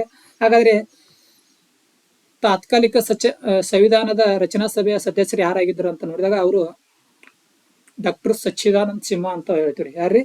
ಡಾಕ್ಟರ್ ಸಚ್ಚಿದಾನಂದ ಸಿನ್ಹಾ ಅವರು ಅಂತ ಹೇಳ್ತೀವಿ. ಇದಾದ ಅಂದ್ರೆ ತಾತ್ಕಾಲಿಕ ಸಭೆ ಆದ್ಮೇಲೆ ಮತ್ತೆ ಇನ್ನೊಂದು ರಚನೆ ಅಂದ್ರೆ ಇನ್ನೊಂದು ಸಂವಿಧಾನ ಸಭೆ ಮಾಡ್ತಾರ. ಯಾವಾಗ ಮಾಡ್ತಾರ? ಡಿಸೆಂಬರ್ 11, 1946 ಮಾಡ್ತಾರ. ಇದರ ರಚನೆ ಸಮಿತಿ ಅಧ್ಯಕ್ಷರು ಯಾರಾಗಿದ್ರು ಅಂತ ನೋಡಿದಾಗ ಬಾಬು ರಾಜೇಂದ್ರ ಪ್ರಸಾದ್ ಅವರು ಆಗಿರ್ತಾರೆ. ಡಾಕ್ಟರ್ ಬಾಬು ರಾಜೇಂದ್ರ ಪ್ರಸಾದ್ ಅವರು ಏನಾಗಿರ್ತಾರೆ ಅಂತಂದ್ರೆ ಅಧ್ಯಕ್ಷರಾಗಿರ್ತಾರೆ. ನೆಕ್ಸ್ಟ್ ಸಚ್ಚಿದಾನಂದ ಸಿನ್ಹಾ ಅವರಾಗಿಂದ ನೆಕ್ಸ್ಟ್ ಡಿಸೆಂಬರ್ 11, 1946 ಒಂದು 2ನೇ ಸಂವಿಧಾನ ಸಭೆ ನಡೆಸ್ತಾರಲ್ಲ, ಅವಾಗ ಯಾರು ಅಧ್ಯಕ್ಷರಾಗಿರ್ತಾರೆ ಅಂದ್ರೆ ಡಾಕ್ಟರ್ ಬಾಬು ರಾಜೇಂದ್ರ ಪ್ರಸಾದ್ ಅವರು ಅಂತ ಹೇಳ್ತೀವಿ. Okay, S.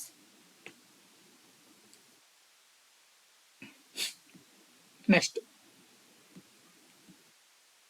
12ನೇ ಕ್ವಶನ್. ಭಾರತ ಸರ್ಕಾರ ಕಾಯ್ದೆ 1935 ಉಲ್ಲೇಖದೊಂದಿಗೆ ಈ ಕೆಳಗಿನ ಹೇಳಿಕೆಗಳನ್ನು ಪರಿಗಣಿಸಿ. ಭಾರತ ಸರ್ಕಾರ ಕಾಯ್ದೆ 1935 ಉಲ್ಲೇಖದೊಂದಿಗೆ ಈ ಕೆಳಗಿನ ಹೇಳಿಕೆಗಳನ್ನು ಪರಿಗಣಿಸುತ್ತಿದೆ. ಆಪ್ಷನ್ 1 ಸ್ಟೇಟ್ಮೆಂಟ್ 1 ನೋಡಿ. ಇದು ಬ್ರಿಟಿಷ್ ಭಾರತೀಯ ಪ್ರಾಂತ್ಯಗಳು ಮತ್ತು ರಾಜ್ಯ ಪ್ರಭುತ್ವದ ರಾಜ್ಯಗಳ ಒಕ್ಕೂಟದ ಆಧಾರದ ಮೇಲೆ ಅಖಿಲ ಭಾರತ ಒಕ್ಕೂಟವನ್ನು ಸ್ಥಾಪಿಸಲು ಒದಗಿಸಿತು. Exactly right. ಓಕೆ, ಇದು ಬ್ರಿಟಿಷ್ ಭಾರತೀಯ ಪ್ರಾಂತ್ಯಗಳು ಮತ್ತು ರಾಜ್ಯ ಪ್ರಭುತ್ವದ ರಾಜ್ಯಗಳ ಒಕ್ಕೂಟದ ಆಧಾರದ ಮೇಲೆ ಏನ್ ಮಾಡ್ತದೆ ಅಂತಂದ್ರ ಅಖಿಲ ಭಾರತ ಒಕ್ಕೂಟವನ್ನು ಏನ್ ಮಾಡ್ತದೆ ಅಂತಂದ್ರ ಸ್ಥಾಪಿಸಲು ಒದಗಿಸುತ್ತದೆ. ಯಾವುದು? 1935 ಕಾಯ್ದೆ. ಅದೇ ರೀತಿ ಆಪ್ಷನ್ 2 ನೋಡಿ. ರಕ್ಷಣಾ ಮತ್ತು ವಿದೇಶಾಂಗ ವ್ಯವಹಾರಗಳನ್ನು ಫೆಡರಲ್ ಶಾಸಕಾಂಗದ ನಿಯಂತ್ರಣದಲ್ಲಿ ಇರಿಸಲಾಗಿತ್ತು ಅಂತ ಇದೆ. ಇಲ್ಲ, ಇದು ಸೆಕೆಂಡ್ ಸ್ಟೇಟ್ಮೆಂಟ್ ಏನೈತಲ್ಲ ರಾಂಗ್ ಐತಿ. ಸೆಕೆಂಡ್ ಸ್ಟೇಟ್ಮೆಂಟ್ ಏನೈತಿ? ರಾಂಗ್ ಐತಿ. ಯಾಕೆ ರಾಂಗ್ ಐತ್ರಿ ಅಂತ ನೋಡಿದಾಗ ಇಲ್ಲಿ ಈ ರಕ್ಷಣಾ ಮತ್ತು ವಿದೇಶಾಂಗ ವ್ಯವಹಾರಗಳಾಗಿರ್ಬೋದು ಇತರ ವಿಷಯಗಳನ್ನು ಗವರ್ನರ್ ಜನರಲ್ ಅವರು ಮತ್ತು ಕಾರ್ಯಾಂಗಗಳು ನೋಡ್ಕೊಳ್ತಾ ಇದ್ವು. ಯಾವ್ದ್ರಿ? ಈ ಗವರ್ನರ್ ಜನರಲ್ ಮತ್ತು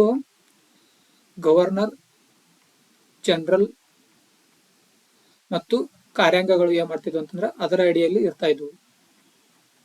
ಓಕೆ, ಎಸ್. ಅಂದ್ರೆ ಇಲ್ಲಿ ಫಸ್ಟ್ ಸ್ಟೇಟ್ಮೆಂಟ್ ಇಸ್ ಕರೆಕ್ಟ್ ಆಗ್ತದೆ, ಸೆಕೆಂಡ್ ಸ್ಟೇಟ್ಮೆಂಟ್ ರಾಂಗ್ ಆಗ್ತದೆ. ಅಂದ್ರೆ ಇಲ್ಲಿ option 1 correct. Okay, yes. Next question, 13ನೇ ಕ್ವಶನ್. ಈ ಕೆಳಗಿನವುಗಳಲ್ಲಿ ಯಾವುದು ನಾಟಕಕಾರ ಭಾಸಾ ಅವರಿಗೆ ಸಂಬಂಧಪಟ್ಟಿರ್ತಕ್ಕಂಥ ಕೃತಿ? ಭಾಸಾ ಅಂತ ಒಬ್ರು ನಾಟಕಕಾರರು, ಅವರಿಗೆ ಸಂಬಂಧಪಟ್ಟಂತ ಕೃತಿ ಯಾವ್ದಂತ ಇದೆ? ಆಪ್ಷನ್ 1 ನೋಡಿ ಕಾವ್ಯಾಲಂಕಾರ ಅಂತ ಇದೆ. ಆಪ್ಷನ್ 2 ನೋಡಿ ನಾಟ್ಯಶಾಸ್ತ್ರ ಅಂತ ಇದೆ. ಆಪ್ಷನ್ 3 ನೋಡಿ ಮಧ್ಯಮ ವ್ಯಾಯೋಗ ಅಂತ ಇದೆ. ಆಪ್ಷನ್ 4 ನೋಡಿ ಮಹಾಭಾಷ್ಯ ಅಂತ ಇದೆ. ಇಲ್ಲಿ ಭಾಸಾ ಅವರಿಗೆ ಸಂಬಂಧಪಟ್ಟಂತ ಕೃತಿ ಯಾವ್ದಂತ ನೋಡಿದಾಗ ಅದು ಮಧ್ಯಮ ವ್ಯಾಯಯೋಗ ಅಂತ ಹೇಳ್ತೀವಿ. ಯಾವ್ದ್ರಿ? ಮಧ್ಯಮ ವ್ಯಾಯಯೋಗ ಅಂತ ಹೇಳ್ತೀವಿ. ಹಾಗಾದ್ರೆ ಈ ಕಾವ್ಯಾಲಂಕಾರ ಯಾರಿಗೆ ಸಂಬಂಧಪಟ್ಟೈತ್ರಿ ಅಂತ ಕೇಳ್ತೀರಿ ಸರ್, ಹೌದಿಲ್ರಿ? ಹಾಗಾದ್ರೆ ಇದು ಕಾವ್ಯಾಲಂಕಾರ ಸಂಬಂಧಪಟ್ಟಿರ್ತಕ್ಕಂಥ ಯಾರಿಗೆ ಸಂಬಂಧಪಟ್ಟಿರ್ತದೆ ಅಂತ ನೋಡಿದಾಗ ಆನಂದವರ್ಮ. ಯಾವ ವರ್ಮ? ಆನಂದವರ್ಮ. ಆನಂದವರ್ಧನ. ಯಾರು? ಆನಂದವರ್ಧನಿಗೆ ಸಂಬಂಧಪಟ್ಟಂತ ಕೃತಿ ಯಾವ್ದಂತ ನೋಡಿದಾಗ ಅದು ಕಾವ್ಯಾಲಂಕಾರ ಅಂತ ಹೇಳ್ತೀವಿ. ಆನಂದವರ್ಧನ. ಯಾವ ವರ್ಧನ? ಆನಂದವರ್ಧನಿಗೆ ಸಂಬಂಧಪಟ್ಟಂತ ಕೃತಿ ಕಾವ್ಯಾಲಂಕಾರ. ಹಾಗಾದ್ರೆ ನಾಟ್ಯಶಾಸ್ತ್ರ ಯಾರ್ರಿ? ಭರತ ಮುನಿ. ಯಾರು? ಭರತ ಮುನಿ ಅವರಿಗೆ ಸಂಬಂಧಪಟ್ಟಂತ ಕೃತಿ ಯಾವ್ದಂತ ನೋಡಿದಾಗ ಅದು ನಾಟ್ಯಶಾಸ್ತ್ರ ಆಗಿರ್ತದ. ನೆಕ್ಸ್ಟ್ ಮಹಾಭಾಷ್ಯ ಪಾಣಿನಿ. ಯಾರು? ಈ ಪಾಣಿನಿಗೆ ಸಂಬಂಧಪಟ್ಟಂತ ಕೃತಿ ಅಂತ ನೋಡಿದಾಗ ಯಾವುದು? ಮಹಾಭಾಷ್ಯ ಮತ್ತು ಇನ್ನೊಂದು ಅಷ್ಟಾಧ್ಯಾಯ ಅಂತ ಬರೀತಾರೆ. ಇವೆರಡು ಕೃತಿಗಳು ಪಾಣಿನಿಗೆ ಸಂಬಂಧಪಟ್ಟಿರ್ತಕ್ಕಂಥ ಕೃತಿಗಳಾಗಿರ್ತಾವ. Okay, yes. ಅಂದ್ರೆ ಇಲ್ಲಿ ಸರಿಯಾದ ಉತ್ತರ ನಾನು ಮೊದಲೇ ಹೇಳ್ತೀನಿ, ಯಾವುದು? ಮಧ್ಯಮ ವ್ಯಾಯೋಗ. ನೆಕ್ಸ್ಟ್ ಕ್ವಶನ್, 4ನೇ ಕ್ವಶನ್. 4ನೇ ಶತಮಾನದ ಎಡಿಯ ಕೊನೆಯಲ್ಲಿ ಚೀನಾಕ್ಕೆ ಪ್ರಯಾಣಿಸಿದ ಭಾರತೀಯ ಬೌದ್ಧ ಸನ್ಯಾಸಿ ಸಂಘಭೂತಿ. ಅಂದ್ರೆ ಇದರ ಬಗ್ಗೆ ವ್ಯಾಖ್ಯಾನದ ಲೇಖನಗಾರರಾಗಿದ್ದರು ಅಂತ. ಅಂದ್ರೆ ಬೌದ್ಧ ಸನ್ಯಾಸಿ ಸಂಘಭೂತಿ ಇವನ ಕೃತಿ ಅಂತ ನೇರವಾಗಿ ಅಂದ್ರೆ ಅವ್ರು ಇಂಡೈರೆಕ್ಟ್ ಆಗಿ ಇಲ್ಲಿ ಕ್ವಶನ್ ಕೇಳಿದಾರೆ ಅವರು. ನೋಡಿ ಇಲ್ಲಿ ಆಪ್ಷನ್ ಏನ್ ನೋಡಿ. 1 ಪ್ರಜ್ಞಾ ಪರಾಮಿತ್ರ ಸೂತ್ರ ಅಂತ ಇದೆ. 2ನೇದು ವಿಶುದ್ಧ ಮಗ್ಗ ಅಂತ ಇದೆ. 3 ಏನಿದೆ ಅಂತಂದ್ರ ಸರ್ವಸ್ತಿವಾದ ವಿನಯ ಸೈನ ಅಂತಿದೆ. 4 ಲಲಿತ ವಿಸ್ತಾರ ಅಂತಿದೆ. ಇಲ್ಲಿ ಒಂದು ಬರೆದಿರ್ತಕ್ಕಂಥ ಕೃತಿ ಯಾವ್ದಂತ ನೋಡಿದಾಗ ಸರ್ವಿಸ್ತಿವಾದ ವಿನಯ ಸೈನ ಅಂತಂದ್ವಿ. ಯಾವುದು? ಸರ್ವಿಸ್ತಿವಾದ ವಿನಯ ಸೈನ ಅಂತ ಹೇಳ್ತೀವಿ. Okay, yes. Yes next question. Next 16ನೇ ಕ್ವಶನ್ ನೋಡಿ. ಯುನೆಸ್ಕೋ ಬಿಡುಗಡೆ ಮಾಡಿದ ವಿಶ್ವ ಪರಂಪರೆ ಪಟ್ಟಿಯಲ್ಲಿ ಈ ಕೆಳಗಿನ ಗುಣಲಕ್ಷಣಗಳನ್ನು ಪರಿಗಣಿಸಿ. ಎಸ್ ನೋಡಿ, ಒಂದನೇ ಸ್ಟೇಟ್ಮೆಂಟ್ ನೋಡಿ. ಒಂದೇನು ಕೊಟ್ಟಾನ, ಶಾಂತಿನಿಕೇತನ ಅಂತ ಕೊಟ್ಟಾನ. 2 ರಾಣಿ ಕಿ ವಾವ್ ಅಂತ ಕೊಟ್ಟಾನ. 3 ಹೊಯ್ಸಳರ ಪವಿತ್ರ ಮೇಳಗಳು ಅಥವಾ ಹೊಯ್ಸಳರ ಪವಿತ್ರ ದೇವಾಲಯಗಳು ಅಂತ ಹೇಳ್ತೀವಿ. ಅದೇ ರೀತಿ 4th ಏನ್ ಕೊಟ್ಟಾನ, ಬೋಧಗಯಾದಲ್ಲಿ ಮಹಾಬೋಧಿ ಟೆಂಪಲ್ ಅಥವಾ ಮಹಾಬೋಧಿ ದೇವಾಲಯ ಸಂಕೀರ್ಣ ಅಂತ ಹೇಳ್ತೀವಿ. ಹಾಗಾದ್ರೆ ಇದಕ್ಕೆ ಸಂಬಂಧಪಟ್ಟಂತೆ 2023ರಲ್ಲಿನ ಮೇಲಿನ ಎಷ್ಟು ಸ್ಥಳಗಳನ್ನು ಯುನೆಸ್ಕೋ ಪರಂಪರಾ ಪಟ್ಟಿಗೆ ಸೇರಿಸಲಾಗಿದೆ ಅಂತ ಕ್ವಶನ್ ಇದೆ. ನೋಡ್ರಿ, ಕಮೆಂಟ್ ಮಾಡ್ರಿ.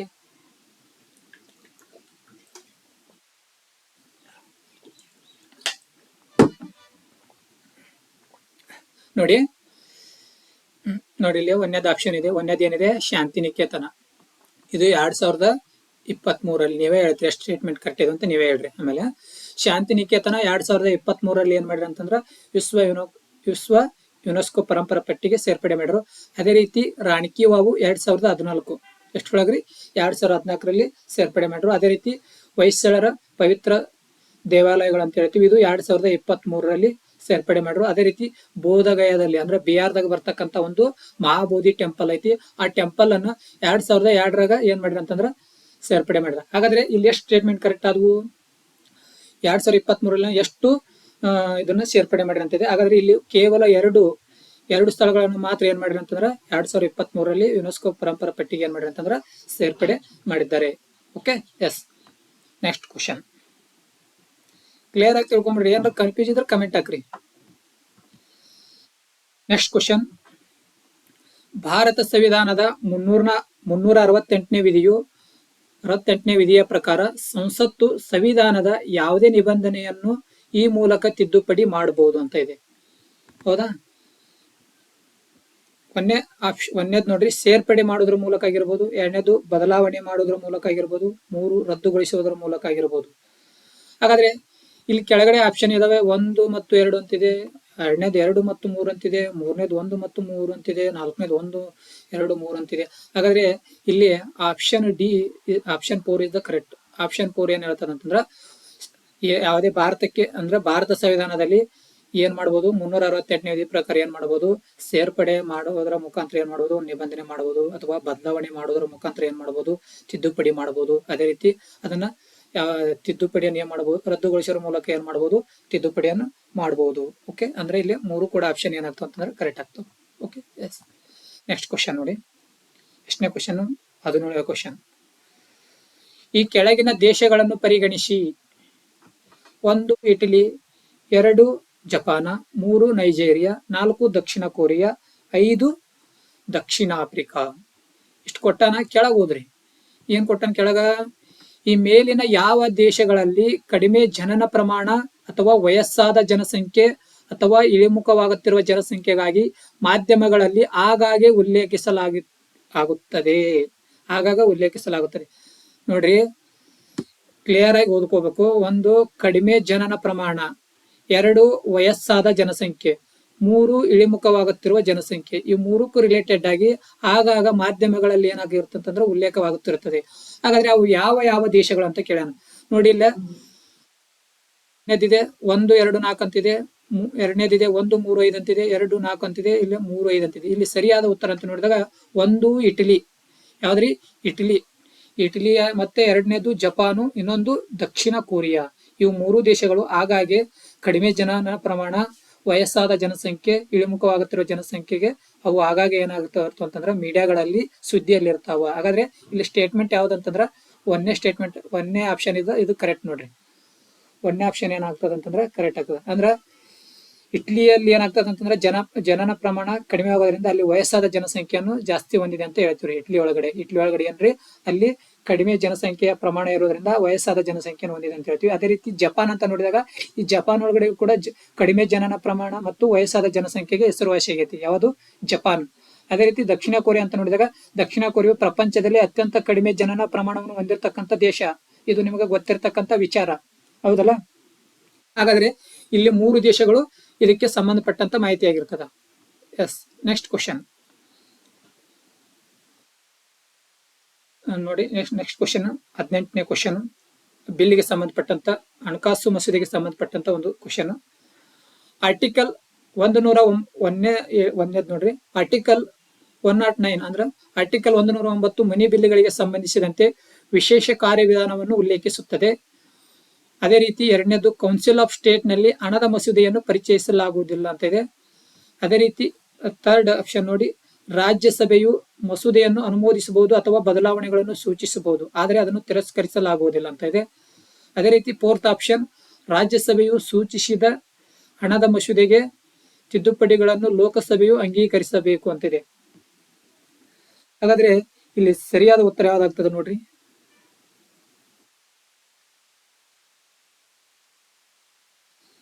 ಇಲ್ಲಿ ಸರಿಯಾದ ಉತ್ತರ ಅಂತ ನೋಡಿದಾಗ ಯಾವ್ದು ಸರಿಯಾದ ಉತ್ತರ ಆಗ್ತದೆ ಅಂತಂದ್ರೆ ನೋಡಿ, ಇಲ್ಲಿ ಒಂದನೇದು ಸ್ಟೇಟ್ಮೆಂಟ್ ಕರೆಕ್ಟ್ ಐತ್ರಿ. ಆರ್ಟಿಕಲ್ 109 ಮನೆ ಬಿಲ್ಗಳಿಗೆ ಸಂಬಂಧಿಸಿದಂತೆ ವಿಶೇಷ ಕಾರ್ಯವಿಧಾನವನ್ನು ಮಾಡಬಹುದು. ಅದೇ ರೀತಿ ಕೌನ್ಸಿಲ್ ಆಫ್ ಸ್ಟೇಟ್ ಅಂತ ಹೇಳ್ತೀವಿ. ಕೌನ್ಸಿಲ್ ಆಫ್ ಸ್ಟೇಟ್ ಅಂತ ನೋಡಿದಾಗ ರಾಜ್ಯಸಭೆ, ಈ ರಾಜ್ಯಸಭೆಯಲ್ಲಿ ಹಣಕಾಸು ಮಸೂದೆಯನ್ನು ಪರಿಚಯಿಸಲಾಗುವುದಿಲ್ಲ. ಹೌದು, ಮೊದಲು ಲೋಕಸಭೆಯಲ್ಲೇ ಪರಿಚಯಿಸ್ತಾರ. ಒಂದನೇದು ಕರೆಕ್ಟ್ ಐತಿ, ಎರಡನೇದು ಕರೆಕ್ಟ್ ಐತಿ. ಹೌದ್ರಿ, ಒಂದು ಕರೆಕ್ಟ್, ಎರಡು ಕರೆಕ್ಟ್. ನೆಕ್ಸ್ಟ್ ನೋಡಿ, ಅದೇ ರೀತಿ ಮೂರನೇದು ನೋಡಿ, ರಾಜ್ಯಸಭೆಯು ಮಸೂದೆಯನ್ನು ಅನುಮೋದಿಸಬಹುದು ಅಥವಾ ಬದಲಾವಣೆಗಳನ್ನು ಸೂಚಿಸಬಹುದು, ಆದರೆ ಅದನ್ನು ತಿರಸ್ಕರಿಸಲಾಗುವುದಿಲ್ಲ ಅಂತ ಇದೆ. ಎಸ್, ಹೌದು, ರಾಜ್ಯಸಭೆಯು ಮಸೂದೆಯನ್ನು ಅನುಮೋದಿಸಬಹುದು.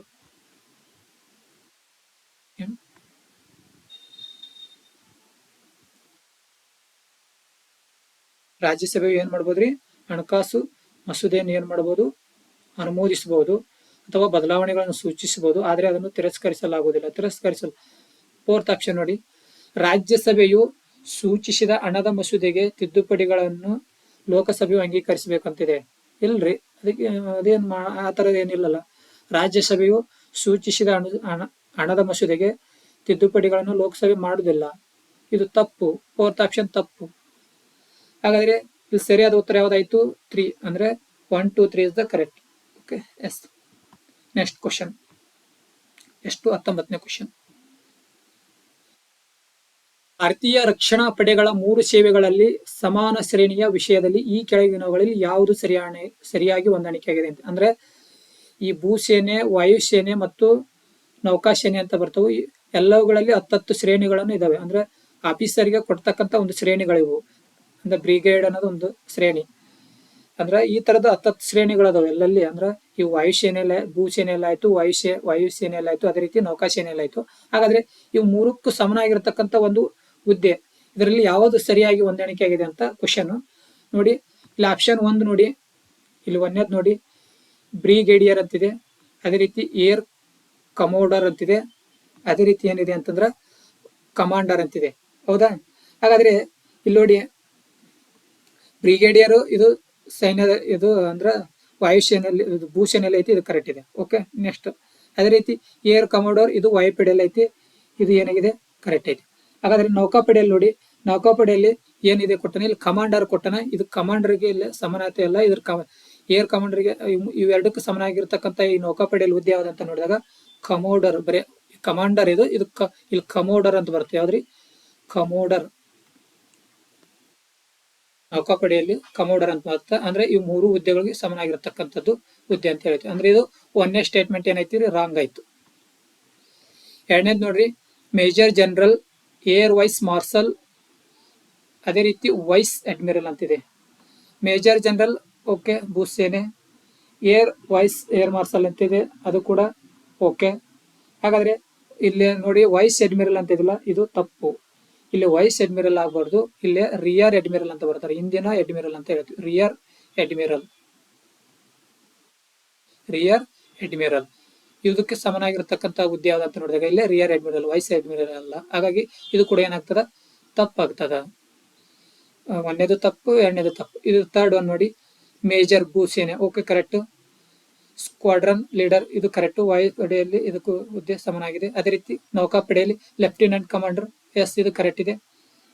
ಹಾಗಾದ್ರೆ ಇಲ್ಲಿ ಥರ್ಡ್ ಆಪ್ಷನ್ ಕರೆಕ್ಟ್, ಇದು ಒಂದು ಕರೆಕ್ಟ್ ಇದೆ ನೋಡಿ. ಅದೇ ರೀತಿ ಇನ್ನೊಂದು ಇದೆ ಅಲ್ಲಿ ನೋಡೋಣ, ಲಾಸ್ಟ್ನೇದು ಒಂದು ಚೆಕ್ ಮಾಡೋಣ. ಲೆಫ್ಟಿನೆಂಟ್ ಕರ್ನಲ್ ಅಂತಿದೆ, ಲೆಫ್ಟಿನೆಂಟ್ ಕರ್ನಲ್ ಓಕೆ, ಭೂಸೇನೆ. ಗ್ರೂಪ್ ಆಫ್ ಕ್ಯಾಪ್ಟನ್ ಅಂತಿದೆ, ಗ್ರೂಪ್ ಆಫ್ ಕ್ಯಾಪ್ಟನ್ ಇಲ್ಲಿ ಗ್ರೂಪ್ ಆಫ್ ಕ್ಯಾಪ್ಟನ್ ಅಂತಿದೆ. ಈ ವಾಯುಪಡೆಯಲ್ಲಿ ಲೆಫ್ಟಿನೆಂಟ್ ಕರ್ನಲ್ಗೆ ಸಮನಾಗಿರತಕ್ಕಂಥ ಹುದ್ದೆ ಯಾವುದು? Wing commander. ಯಾವುದು? Wing commander. Wing commander. ಹಾಗಾದ್ರೆ ಈ ನೌಕಾಪಡೆ ಒಳಗಡೆ ವಿಂಗ್ ಕಮಾಂಡರ್ಗೆ ಸಮನಾಗಿರ್ತಕ್ಕಂಥ ಹುದ್ದೆ ಯಾವ್ದ್ರಿ?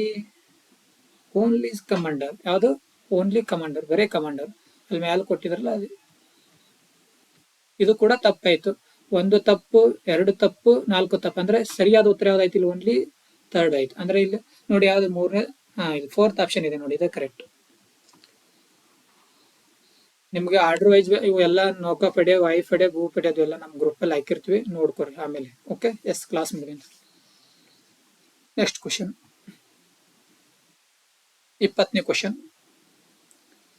ಈಶಾನ್ಯ council NEC, north east council ಅನ್ನು ಈಶಾನ್ಯ ಕೌನ್ಸಿಲ್ ಆಕ್ಟ್ 1971ರಿಂದ ಸ್ಥಾಪಿಸಲಾಯಿತು. ಅಂದ್ರೆ 1971ರಲ್ಲಿ ಇದನ್ನ ಸ್ಥಾಪನೆ ಮಾಡ್ಯಾರ. ಹಾಗಾದ್ರೆ 2002ರಲ್ಲಿ NEC ಕಾಯ್ದೆಯ ತಿದ್ದುಪಡಿಯ ನಂತರ ಕೌನ್ಸಿಲ್ ಈ ಕೆಳಗಿನ ಯಾವ ಸದಸ್ಯರನ್ನು ಒಳಗೊಂಡಿದೆ ಅಂತ ಕ್ವಶನ್ ಇದೆ. ಒಂದು ನೋಡಿ, ರಾಜ್ಯದ ಗವರ್ನರ್ ಜನರಲ್ ಅಂತ ಹೇಳ್ತೀವಿ. ಅದೇ ರೀತಿ ಎರಡನೇದು ಸಂವಿಧಾನದ ರಾಜ್ಯದ ಮುಖ್ಯಮಂತ್ರಿ. ಅದೇ ರೀತಿ ಭಾರತದ ರಾಷ್ಟ್ರಪತಿಗಳು ನಾಮನಿರ್ದೇಶನ ಮಾಡಬೇಕಾದ 3 ಸದಸ್ಯರಂತಿದೆ. ಅದೇ ರೀತಿ ಭಾರತದ ಗೃಹ ಸಚಿವರಂತಿದೆ. ಇಲ್ಲಿ ಸರಿಯಾದ ಉತ್ತರ ಯಾವ್ದಾಗ್ತದೆ ಅಂತಂದ್ರೆ, ಇವು ಮೇಲಿನ ಎಲ್ಲ 4 ಏನಾಗ್ತಾರ ಅಂತಂದ್ರ ಈ NEC ಐತಲ್ಲ, ಈ ಕಾಯ್ದೆ ಒಳಗಡೆ ಸದಸ್ಯರನ್ನು ಒಳಗೊಂಡಿರ್ಬೇಕಂತ ಹೇಳ್ತದೆ. Okay, S.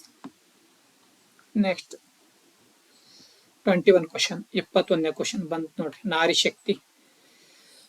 ಶಕ್ತಿ ವಂದನಾ ಅಧಿನಿಯಮ ಈ ಕುರಿತು ಕೆಳಗಿನ ಹೇಳಿಕೆಗಳನ್ನು ಪರಿಗಣಿಸಿ. 1ನೇ ಸ್ಟೇಟ್ಮೆಂಟ್ ನೋಡಿ. 1ನೇ ಸ್ಟೇಟ್ಮೆಂಟ್ ಏನಿದೆ ಅಂತಂದ್ರ, ಇದು 18ನೇ ಲೋಕಸಭೆಯಿಂದ ನಿಬಂಧನೆಗಳು ಕರೆಕ್ಟ್ ನೋಡ್ರಿ. 18ನೇ ಲೋಕಸಭೆಯಿಂದ ನಿಬಂಧನೆಗಳು ಜಾರಿಗೆ ಬರಲಿವೆ. 18ನೇ ಲೋಕಸಭೆಯಿಂದ ಈ ನಿಬಂಧನೆಗಳು ಜಾರಿಗೆ ಬರಲಿವೆ ಅಂತೆ. ಹೌದಾ?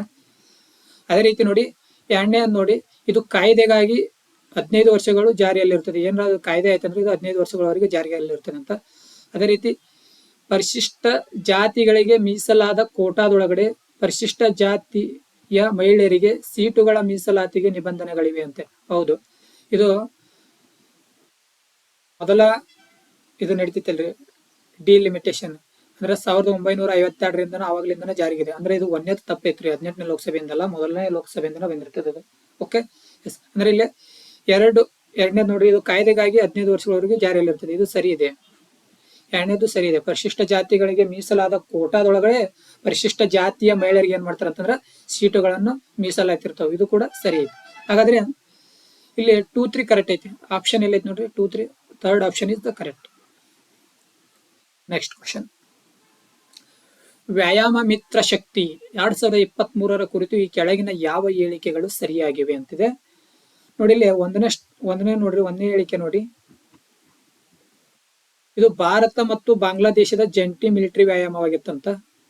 2ನೇದು ನೋಡಿ, ಇದು ಹೌದು ಅಥವಾ ಪುಣೆಯಲ್ಲಿ ಪ್ರಾರಂಭವಾಯ್ತಂತಿದೆ. ಅಂದ್ರೆ ಇದು ಪುಣೆಯಲ್ಲಿ ಪ್ರಾರಂಭ ಮಾಡಿರ. ಅದೇ ರೀತಿ ಭಯೋತ್ಪಾದನಾ ನಿಗ್ರಹ ಕಾರ್ಯಾಚರಣೆ ಸಮಯದಲ್ಲಿ ಜಂಟಿ ಪ್ರತಿಕ್ರಿಯೆ ಈ ಕಾರ್ಯಾಚರಣೆ ಗುರಿಯಾಗಿತ್ತಂತಿದೆ. 4th ಆಪ್ಷನ್ ನೋಡಿ, ಭಾರತೀಯ ವಾಯುಪಡೆಯ ಈ ಸಮರ ಅಭ್ಯಾಸದ ಭಾಗವಾಗಿತ್ತು ಅಂತ ಇದೆ. ಹಾಗಾದ್ರೆ ಇಲ್ಲಿ ಸರಿಯಾದ ಉತ್ತರ ಯಾವ್ದಾಗ್ತದೆ ಅಂತ ನೋಡ್ರಿ. ಎಸ್, ಇಲ್ಲಿ ಸರಿಯಾದ ಉತ್ತರ 2, 3, 4. ಒಂದು ತಪ್ಪು ರೀ. ಯಾವುದು? ಇದು ಭಾರತ ಮತ್ತು ಬಾಂಗ್ಲಾದೇಶ ಅಂತ ಇದೆ. ಈ ಬಾಂಗ್ಲಾದೇಶ ಅಲ್ಲ, ಇದು ಯಾವ ದೇಶದೊಂದಿಗೆ ನಡೀತು ಅಂತಂದ್ರೆ ಮೈತ್ರಿ ಅನ್ನುವ ಒಂದು ವ್ಯಾಯಾಮ ಶ್ರೀಲಂಕಾ ದೇಶದೊಂದಿಗೆ ನಡೆದಿರ್ತದ. ಯಾವ ದೇಶ? ಶ್ರೀಲಂಕಾ. ಇದು ಕೂಡ ನೆನಪಿಟ್ಟುಕೊಳ್ಳಿ. ಭಾರತ ಮತ್ತು ಶ್ರೀಲಂಕಾದೊಂದಿಗೆ ಜಂಟಿ ಮಿಲಿಟರಿ ವ್ಯಾಯಾಮವಾಗಿತ್ತಂತ ಹೇಳ್ತೀವಿ. Okay, yes. ಹಾಗಾದ್ರೆ 2, 3, 4 ಇಸ್ ಕರೆಕ್ಟ್. ನೆಕ್ಸ್ಟ್ನೇ ಕ್ವಶನ್ 23. ನಿಷೇಧದ ಸುಗ್ರೀವಾಜ್ಞೆಯು ಅಂದ್ರೆ ನಿಷೇಧದ ಸುಗ್ರೀವಾಜ್ಞೆಯು ಇದು ಏನ್ ಹೇಳ್ತದಂತ ಡೆಫಿನಿಷನ್. ಸುಪ್ರೀಂ ಕೋರ್ಟ್ ಅಥವಾ ಹೈಕೋರ್ಟ್ಗಳು ಇವುಗಳಿಗೆ ಹೊರಡಿಸಿದ ಆದೇಶವಾಗಿದೆ ಅಂತಿದೆ. ಆಪ್ಷನ್ 1 ನೋಡಿ, ಒಂದು ನಿರ್ದಿಷ್ಟ ಕ್ರಮವನ್ನು ತೆಗೆದುಕೊಳ್ಳುವುದನ್ನು ಇದು ನಿಷೇಧಿಸುವ ಅಧಿಕಾರಿ ಅಂತ ಇದೆ. ಇದು ಸಂಸತ್ತು ಅಥವಾ ವಿಧಾನಸಭೆಯು ನಿಷೇಧಿಸಿದ ಕುರಿತು ಕಾನೂನನ್ನು ಅಂಗೀಕರಿಸಲಂತಿದೆ. ಆಪ್ಷನ್ 3 ನೋಡಿ, ಕೆಳ ನ್ಯಾಯಾಲಯವು ಪ್ರಕರಣದಲ್ಲಿ ವಿಚಾರಣೆಯನ್ನು ಮುಂದುವರಿಸುವುದನ್ನು ನಿಷೇಧಿಸುತ್ತದೆ. ಆಪ್ಷನ್ 4 ಸರ್ಕಾರವು ಅಸಂವಿಧಾನಿಕ ನೀತಿಯನ್ನು ಅನುಸರಿಸುವುದನ್ನು ಇದು ನಿಷೇಧಿಸುತ್ತದೆ. ಎಲ್ಲ ಇದು ಸರಿಯಾದ ಉತ್ತರ ಅಂತ ನೋಡಿದಾಗ ಇಲ್ಲಿ ಕೆಳ ನ್ಯಾಯಾಲಯವು ಏನಾಗ್ತದೆ ಅಂತಂದ್ರ, ಕೆಳ ನ್ಯಾಯಾಲಯವು ಪ್ರಕರಣದಲ್ಲಿ ವಿಚಾರಣೆಯನ್ನು ಏನ್ ಮಾಡ್ಬೋದು, ಮುಂದುವರಿಸುವುದನ್ನು ಏನ್ ಮಾಡ್ತದೆ ಅಂತಂದ್ರ ನಿಷೇಧಿಸುತ್ತದೆ ಅಂತ ಹೇಳ್ತದೆ. Okay, yes. ಅಂದ್ರೆ ಇಲ್ಲಿ ಥರ್ಡ್ ಆಪ್ಷನ್ ಕರೆಕ್ಟ್.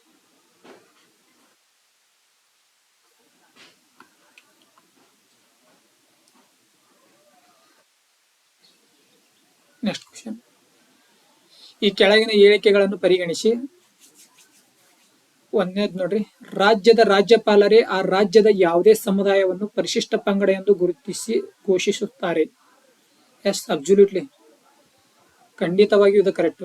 ಯಾಕಂದ್ರ ಒಂದು ರಾಜ್ಯದಲ್ಲಿ ಯಾವುದೇ ಸಮುದಾಯ ಹಿಂದುಳಿದಿದೆ ಅದಂತ ಗೊತ್ತಾದಾಗ ಅಲ್ಲಿರ್ತಕ್ಕಂಥ ರಾಜ್ಯಪಾಲರು ಏನ್ ಮಾಡ್ತಾರಂತಂದ್ರ ಏನ್ ಮಾಡ್ಬೋದು, ಆ ಸಮುದಾಯವನ್ನು ಪರಿಶಿಷ್ಟ ಪಂಗಡಕ್ಕೆ ಸೇರ್ಪಡೆ ಮಾಡಲು ಅಧಿಕಾರವನ್ನು ಹೊಂದಿರ್ತಾರ. ಯಾರು? ಆ ರಾಜ್ಯದ ರಾಜ್ಯಪಾಲರು. ಓಕೆ, ಅಂದ್ರೆ ಸ್ಟೇಟ್ಮೆಂಟ್ 1 ಕರೆಕ್ಟ್. ಎರಡನೇ ಸ್ಟೇಟ್ಮೆಂಟ್ ನೋಡಿ, ಒಂದು ರಾಜ್ಯದಲ್ಲಿ ಪರಿಶಿಷ್ಟ ಪಂಗಡ ಎಂದು ಘೋಷಿಸಲಾದ ಸಮುದಾಯವು ಇನ್ನೊಂದು ರಾಜ್ಯದಲ್ಲಿ ಆಗಬೇಕಿಲ್ಲ ಅಂತ ಇದೆ.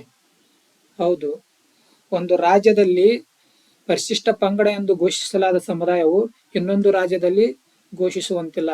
ಉದಾಹರಣೆ, ಒಂದು ಬೇರೆ ಯಾವುದೋ ಒಂದು ಕಾಸ್ಟ್ ತಗೋರಿ. ಈಗ ಎಕ್ಸಾಂಪಲ್ ಕೊಡ್ಬೇಕಂದ್ರೆ ಯಾದವ ಕಾಸ್ಟು ಈ ಕಡೆ ಉತ್ತರ ಕರ್ನಾಟಕ ಅಂದ್ರೆ ದಕ್ಷಿಣ ಕರ್ನಾಟಕದಲ್ಲಿ ಕೆಲವೊಂದಿಷ್ಟು ಯಾದವ ಸಮುದಾಯದವರನ್ನು ಏನ್ ಮಾಡಿದ್ದಾರೆ, ಅವರನ್ನ ಪರಿಶಿಷ್ಟ ಪಂಗಡಕ್ಕೆ ಸೇರ್ಪಡೆ ಮಾಡಿದಾರ. ಅದೇ ರೀತಿ ನಾವು ಉತ್ತರ ಪ್ರದೇಶದ ಒಳಗಡೆ ಹೋದ್ರೆ ಅಲ್ಲಿ ಅವರು ಎಸ್ ಟಿ ಸಮುದಾಯದವರಲ್ಲ, ಅವರು ಯಾವ ಸಮುದಾಯದವರು ಅಂತ ನೋಡಿದಾಗ ಜನರಲ್ ಮೆರಿಟ್ ಒಳಗಡೆ ಬರ್ತಾರ. ಎಲ್ಲಿ? ಉತ್ತರ ಪ್ರದೇಶದೊಳಗಾಗಿ. ಅಂದ್ರ ಒಂದು ರಾಜ್ಯದಲ್ಲಿ ಆ ಪರಿಶಿಷ್ಟ ಪಂಗಡ ಎಂದು ಘೋಷಿಸಲಾದ ಸಮುದಾಯವು ಇನ್ನೊಂದು ರಾಜ್ಯದಂಗೆ ಇರ್ಬೇಕಂತ ಏನಿಲ್ಲ ಅಲ್ವಾ? ಎಸ್, ಇಲ್ಲಿ ಆ ಸ್ಟೇಟ್ಮೆಂಟ್ ಹೇಳ್ತದ. ಅಂದ್ರ ಇದು ಕೂಡ ಸರಿಯಾಗಿದೆ. ಯಾವುದು? ಇದು ಕೂಡ ಎರಡನೇದು ಏನಾಗಿದೆ ಅಂತಂದ್ರೆ ಸರಿಯಾಗಿದೆ. ಹಾಗಾದ್ರೆ ಈ ಮೇಲೆ ನೀಡಿರುವ ಹೇಳಿಕೆಗಳಲ್ಲಿ ಯಾವುದು ಸರಿಯಾಗಿದೆ ಅಂತ ಇದೆ. ಹಾಗಾದ್ರೆ ನೋಡಿ, ಆಪ್ಷನ್ 1 ನೋಡಿ 1 ಮಾತ್ರ ಅಂತಿದೆ. ಆಪ್ಷನ್ 2 ನೋಡಿ 2 ಮಾತ್ರ ಅಂತಿದೆ. ಆಪ್ಷನ್ 3 ನೋಡಿ 1 ಮತ್ತು 2 ಮಾತ್ರ ಅಂತಿದೆ. ಇದು ಮೂರನೇ ಆಪ್ಷನ್ ಏನಾಗ್ತದೆ ಅಂತಂದ್ರೆ ಇಲ್ಲ ಸರಿಯಾದ ಉತ್ತರ ಆಗಿರ್ತದ. Okay, yes. ಏನಾದ್ರೂ ಡೌಟ್ಸ್ ಇದ್ರೆ ಕಮೆಂಟ್ ಮಾಡಿ, ನಾವೆಲ್ಲ ಆನ್ಸರ್ ಮಾಡ್ತೀವಿ. Okay, yes. ನೆಕ್ಸ್ಟ್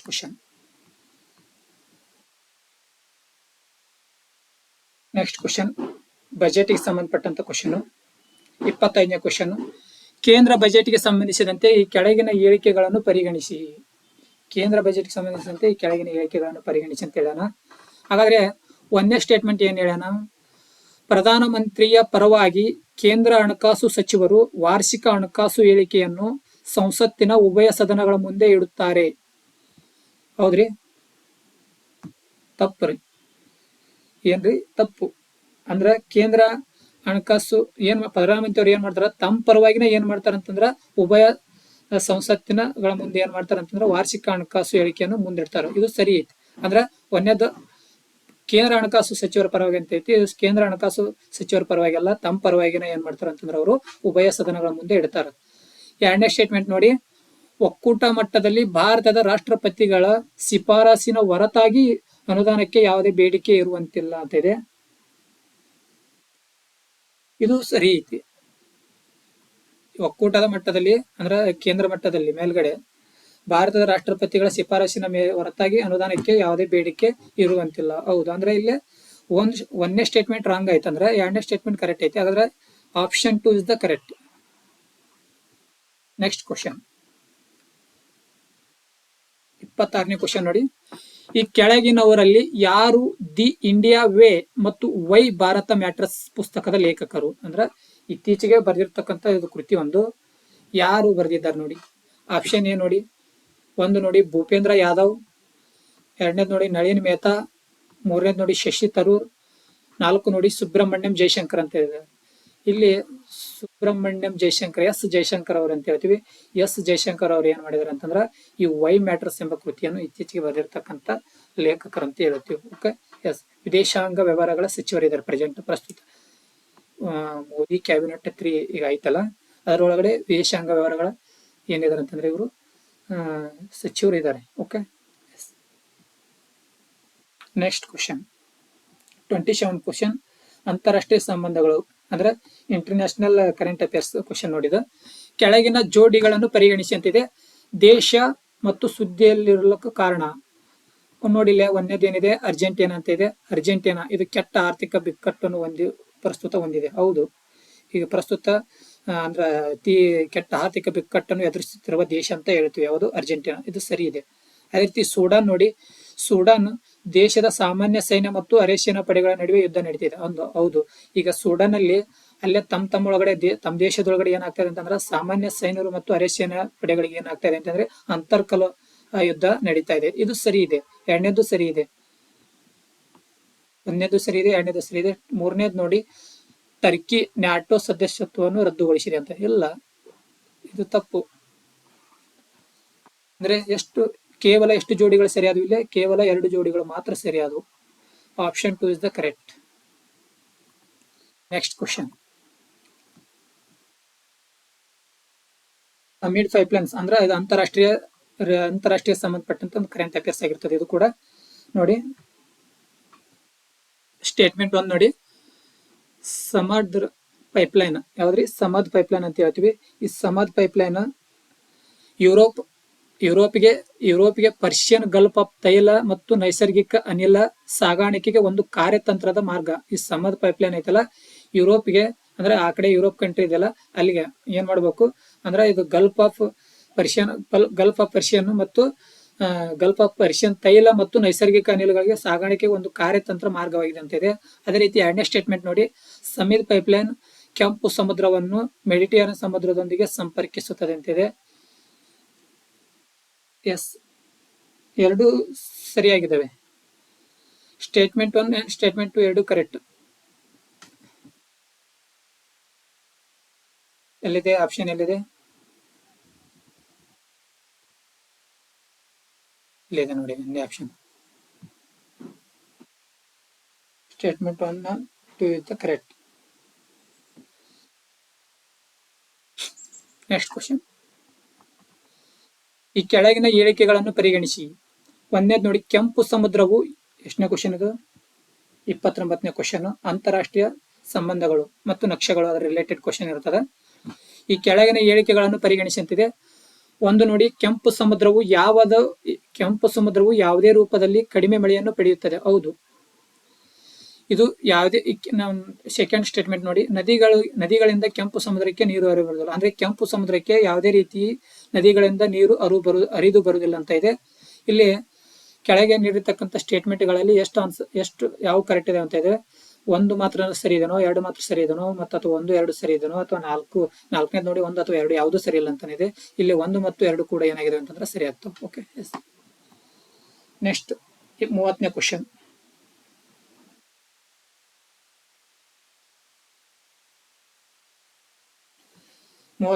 ನೋಡಿ, ಇದು ಸಲ್ಫರ್ ಡೈಆಕ್ಸೈಡ್ ಅಂದ್ರೆ ಪರಿಸರಕ್ಕೆ ಎಕಾಲಜಿಗೆ ಸಂಬಂಧಪಟ್ಟಂತ ಕ್ವಶನ್ ಇದು. ಎನ್ವೈರನ್ಮೆಂಟಲ್ ಪ್ರೊಟೆಕ್ಷನ್ ಏಜೆನ್ಸಿ EPA ಪ್ರಕಾರ ಈ ಕೆಳಗಿನವುಗಳಲ್ಲಿ ಯಾವುದು ಸಲ್ಫರ್ ಡೈಆಕ್ಸೈಡ್ ಹೊರಸೂಸುವಿಕೆಯ ಅತಿ ದೊಡ್ಡ ಮೂಲ? ಆಪ್ಷನ್ 1 ನೋಡಿ, ಪಳುವಳಿಕೆ ಇಂಧನಗಳನ್ನು ಬಳಸುವ ಲೊಕೊಮೋಟಿವ್ಗಳಂತ ಹೇಳ್ತೀವಿ. ಅದೇ ರೀತಿ ಪಳುವಳಿಕೆ ಇಂಧನಗಳನ್ನು ಬಳಸುವ ಹಡಗುಗಳಂತ ಹೇಳ್ತೀವಿ, ಅದು. ಅದೇ ರೀತಿ ಅದಿರುಗಳಿಂದ ಲೋಹಗಳ ಹೊರತೆಗೆಯುವಿಕೆ.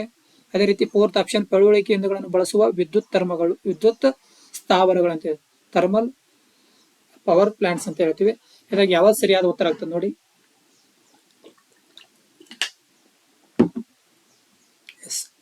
ಇಲ್ಲಿ ಸರಿಯಾದ ಉತ್ತರ 4th ಆಪ್ಷನ್ ಸರಿಯಾದ ಉತ್ತರ, ವಿದ್ಯುತ್ ಸ್ಥಾವರಗಳು. Next question. ಆರ್ಥಿಕತೆ, ಎಷ್ಟನೇ ಕ್ವಶನ್? 31ನೇ ಕ್ವಶನ್. ಈ ಕೆಳಗಿನ ಹೇಳಿಕೆಗಳನ್ನು ಪರಿಗಣಿಸಿ. ಹೇಳಿಕೆ 1 ನೋಡಿ, ಯುನೈಟೆಡ್ ಸ್ಟೇಟ್ ಆಫ್ ಅಮೆರಿಕಾ ತನ್ನ ಸಾಲದಲ್ಲಿ ಡಿಫಾಲ್ಟ್ ಆಗಿದ್ದರೆ US ಖಜಾನೆ ಬಾಂಡ್ಗಳನ್ನು ಹೊಂದಿರುವವರು ಪಾವತಿಯನ್ನು ಸ್ವೀಕರಿಸಲು ತಮ್ಮ ಹಕ್ಕುಗಳನ್ನು ಚಲಾಯಿಸಲು ಸಾಧ್ಯವಾಗುವುದಿಲ್ಲ. ಸ್ಟೇಟ್ಮೆಂಟ್ 2, USA ಸರ್ಕಾರದ ಸಾಲವು ಯಾವುದೇ ಹಾರ್ಡ್ ಸ್ವತ್ತುಗಳಿಂದ ಬೆಂಬಲಿತವಾಗಿಲ್ಲ, ಆದರೆ ಸರ್ಕಾರದ ನಂಬಿಕೆಯಿಂದ ಮಾತ್ರ ಅಂತ ಇದೆ. ಇಲ್ಲಿ 1ನೇ statement is the wrong. First statement is ಏನಿದು ರಾಂಗ್. Second statement correct. ಅಂದ್ರೆ ಹೇಳಿಕೆ 1 ತಪ್ಪಾಗಿದೆ, ಹೇಳಿಕೆ 2 ಸರಿಯಾಗಿದೆ. ಎಲ್ಲಿದೆ? 4th ಆಪ್ಷನ್, ಇದು correct. Next question. Syndicate bank. Next question ಯಾವ್ದು ಬಂತಪ್ಪ?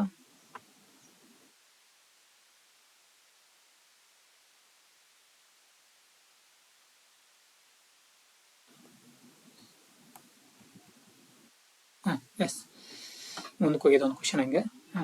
ಈ ಕೆಳಗಿನ ಹೇಳಿಕೆಗಳನ್ನು ಪರಿಗಣಿಸಿ. ಎಷ್ಟನೇ ಕ್ವಶನ್ ಇದು? 32ನೇ ಕ್ವಶನ್. ಸ್ಟೇಟ್ಮೆಂಟ್ 1 ಏನ್ ಹೇಳ್ತದೆ ಅಂತಂದ್ರ ಸಿಂಡಿಕೇಟ್ ಸಾಲವು ಬಹು ಸಾಲದಾತರಲ್ಲಿ ಸಾಲಗಾರರ ಡಿಫಾಲ್ಟ್ ಅಪಾಯವನ್ನು ಹರಡುತ್ತದೆ. Yes, absolutely correct, absolutely correct. Statement 1 is the correct. ಹೇಳಿಕೆ 2 ನೋಡಿ, ಸಿಂಡಿಕೇಟ್ ದ ಸಾಲವು ನಿಗದಿತ ಮೊತ್ತ ಅಥವಾ ನಿಧಿಗಳ ಒಟ್ಟು ಮೊತ್ತವಾಗಿರಬಹುದು, ಆದ್ರೆ ಅದು ಕ್ರೆಡಿಟ್ ಲೈನ್ ಆಗಿರಬಾರದು. ಹಾಗಾದ್ರೆ ಇಲ್ಲಿ ಸರಿಯಾದ ಉತ್ತರ ಯಾವ್ದಾಗ್ತದೆ ಅಂತಂದ್ರ ಎರಡು ಏನಾಗ್ತದೆ ಅಂತಂದ್ರ ಇಲ್ಲ, ಒಂದು ಮಾತ್ರ ಸರಿ ಆಗ್ತದೆ. ಇಲ್ಲ ಸಾರಿ, ಎರಡು ಹೇಳಿಕೆಗಳು ನೋಡಿ, ಎರಡು ಹೇಳಿಕೆಗಳು ಸರಿ ಆಗ್ತವೆ. ಹೇಳಿಕೆ 1 ಮತ್ತು 2 ಸರಿಯಾಗಿವೆ, ಆದ್ರೆ ಹೇಳಿಕೆ 1 ವಿವರಿಸಿದಲ್ಲ ಅಂತ ಇದೆ. ಹೌದು, ಹೇಳಿಕೆ 2 ಐತಲ್ಲ, ಅದು 1 ವಿವರಿಸಿದಲ್ಲ. ಅಂದ್ರೆ ಹೇಳಿಕೆ 1 ಮತ್ತು 2 ಸರಿ, ಬಟ್ ಆದ್ರೆ ಹೇಳಿಕೆ 2 1 ವಿವರಿಸಿದಿಲ್ಲ. Third option, second option is the correct. ಯಾವುದು? Second option is the correct. Second option is the correct. 33 question, digital ರೂಪಾಯಿಗೆ ಸಂಬಂಧಪಟ್ಟಂತ ಕ್ವಶನ್. ಡಿಜಿಟಲ್ ರೂಪಾಯಿಗೆ ಸಂಬಂಧಿಸಿದಂತೆ ಕೆಳಗಿನ ಹೇಳಿಕೆಗಳನ್ನು ಪರಿಗಣಿಸಿ ಅಂತಿದೆ. ಒಂದು ನೋಡಿ, ಇದು ಭಾರತೀಯ ರಿಸರ್ವ್ ಬ್ಯಾಂಕ್ RBI ತನ್ನ ವಿತ್ತೀಯ ನೀತಿಗೆ ಹೊಂದಿಕೆಯಾಗುವ ಸಾರ್ವಭೌಮ ಕರೆನ್ಸಿಯಾಗಿದೆ ಅಂತ ಇದೆ. ಹೌದಾ? ಅಲ್ಲ, ತಪ್ಪು ಇದು. ಒಂದೇ ಸ್ಟೇಟ್ಮೆಂಟ್ ತಪ್ಪು. ಇದು RBI ನ ಬ್ಯಾಲೆನ್ಸ್ ಶೀಟ್ಗಳಲ್ಲಿ ಹೊಣೆಗಾರಿಕೆಯಾಗಿ ಕಂಡುಬರುತ್ತದೆ ನೋಡ್ರಿ. ಹೌದಾ? ಸರಿ, ಹೌದು. ಇದು RBI ನ ಬ್ಯಾಲೆನ್ಸ್ ಶೀಟ್ ನಲ್ಲಿ ಹೊಣೆಗಾರಿಕೆಯಾಗಿ ರೆಸ್ಪಾನ್ಸಿಬಿಲಿಟಿಯಾಗಿ ಕಂಡು ಬರ್ತದೆ. ಅದು ಬ್ಯಾಲೆನ್ಸ್ ಶೀಟ್ ಅಲ್ಲಿ. ಯಾವುದು? ಡಿಜಿಟಲ್ ರೂಪಾಯಿ ಅಂತ ಹೇಳ್ತೀವಿ. ಅದೇ ರೀತಿ ಥರ್ಡ್ ಆಪ್ಷನ್ ನೋಡಿ, ಅದರ ವಿನ್ಯಾಸದ ಮೂಲಕ ಹಣದುಬ್ಬರದ ವಿರುದ್ಧ ಇದನ್ನು ವಿಮೆ ಮಾಡಲಾಗಿದೆ. ಇಲ್ಲ, ಮಾಡಲಾಗಿಲ್ಲ, ತಪ್ಪು, ಇದು ತಪ್ಪು. 4ನೇ ಆಪ್ಷನ್ ನೋಡಿ, ಇದು ವಾಣಿಜ್ಯ ಬ್ಯಾಂಕ್ ಹಣ ಮತ್ತು ನಗದು ವಿರುದ್ಧವಾಗಿ ಮುಕ್ತವಾಗಿ ಪರಿವರ್ತಿಸಬಹುದಾಗಿದೆ. S, absolutely. ಹಾಗಾದ್ರೆ ಇಲ್ಲಿ ಎಷ್ಟು ಸರಿಯಾದ ಉತ್ತರ ಆಗ್ತಾವ ನೋಡಿ? 2 ಮತ್ತು 4.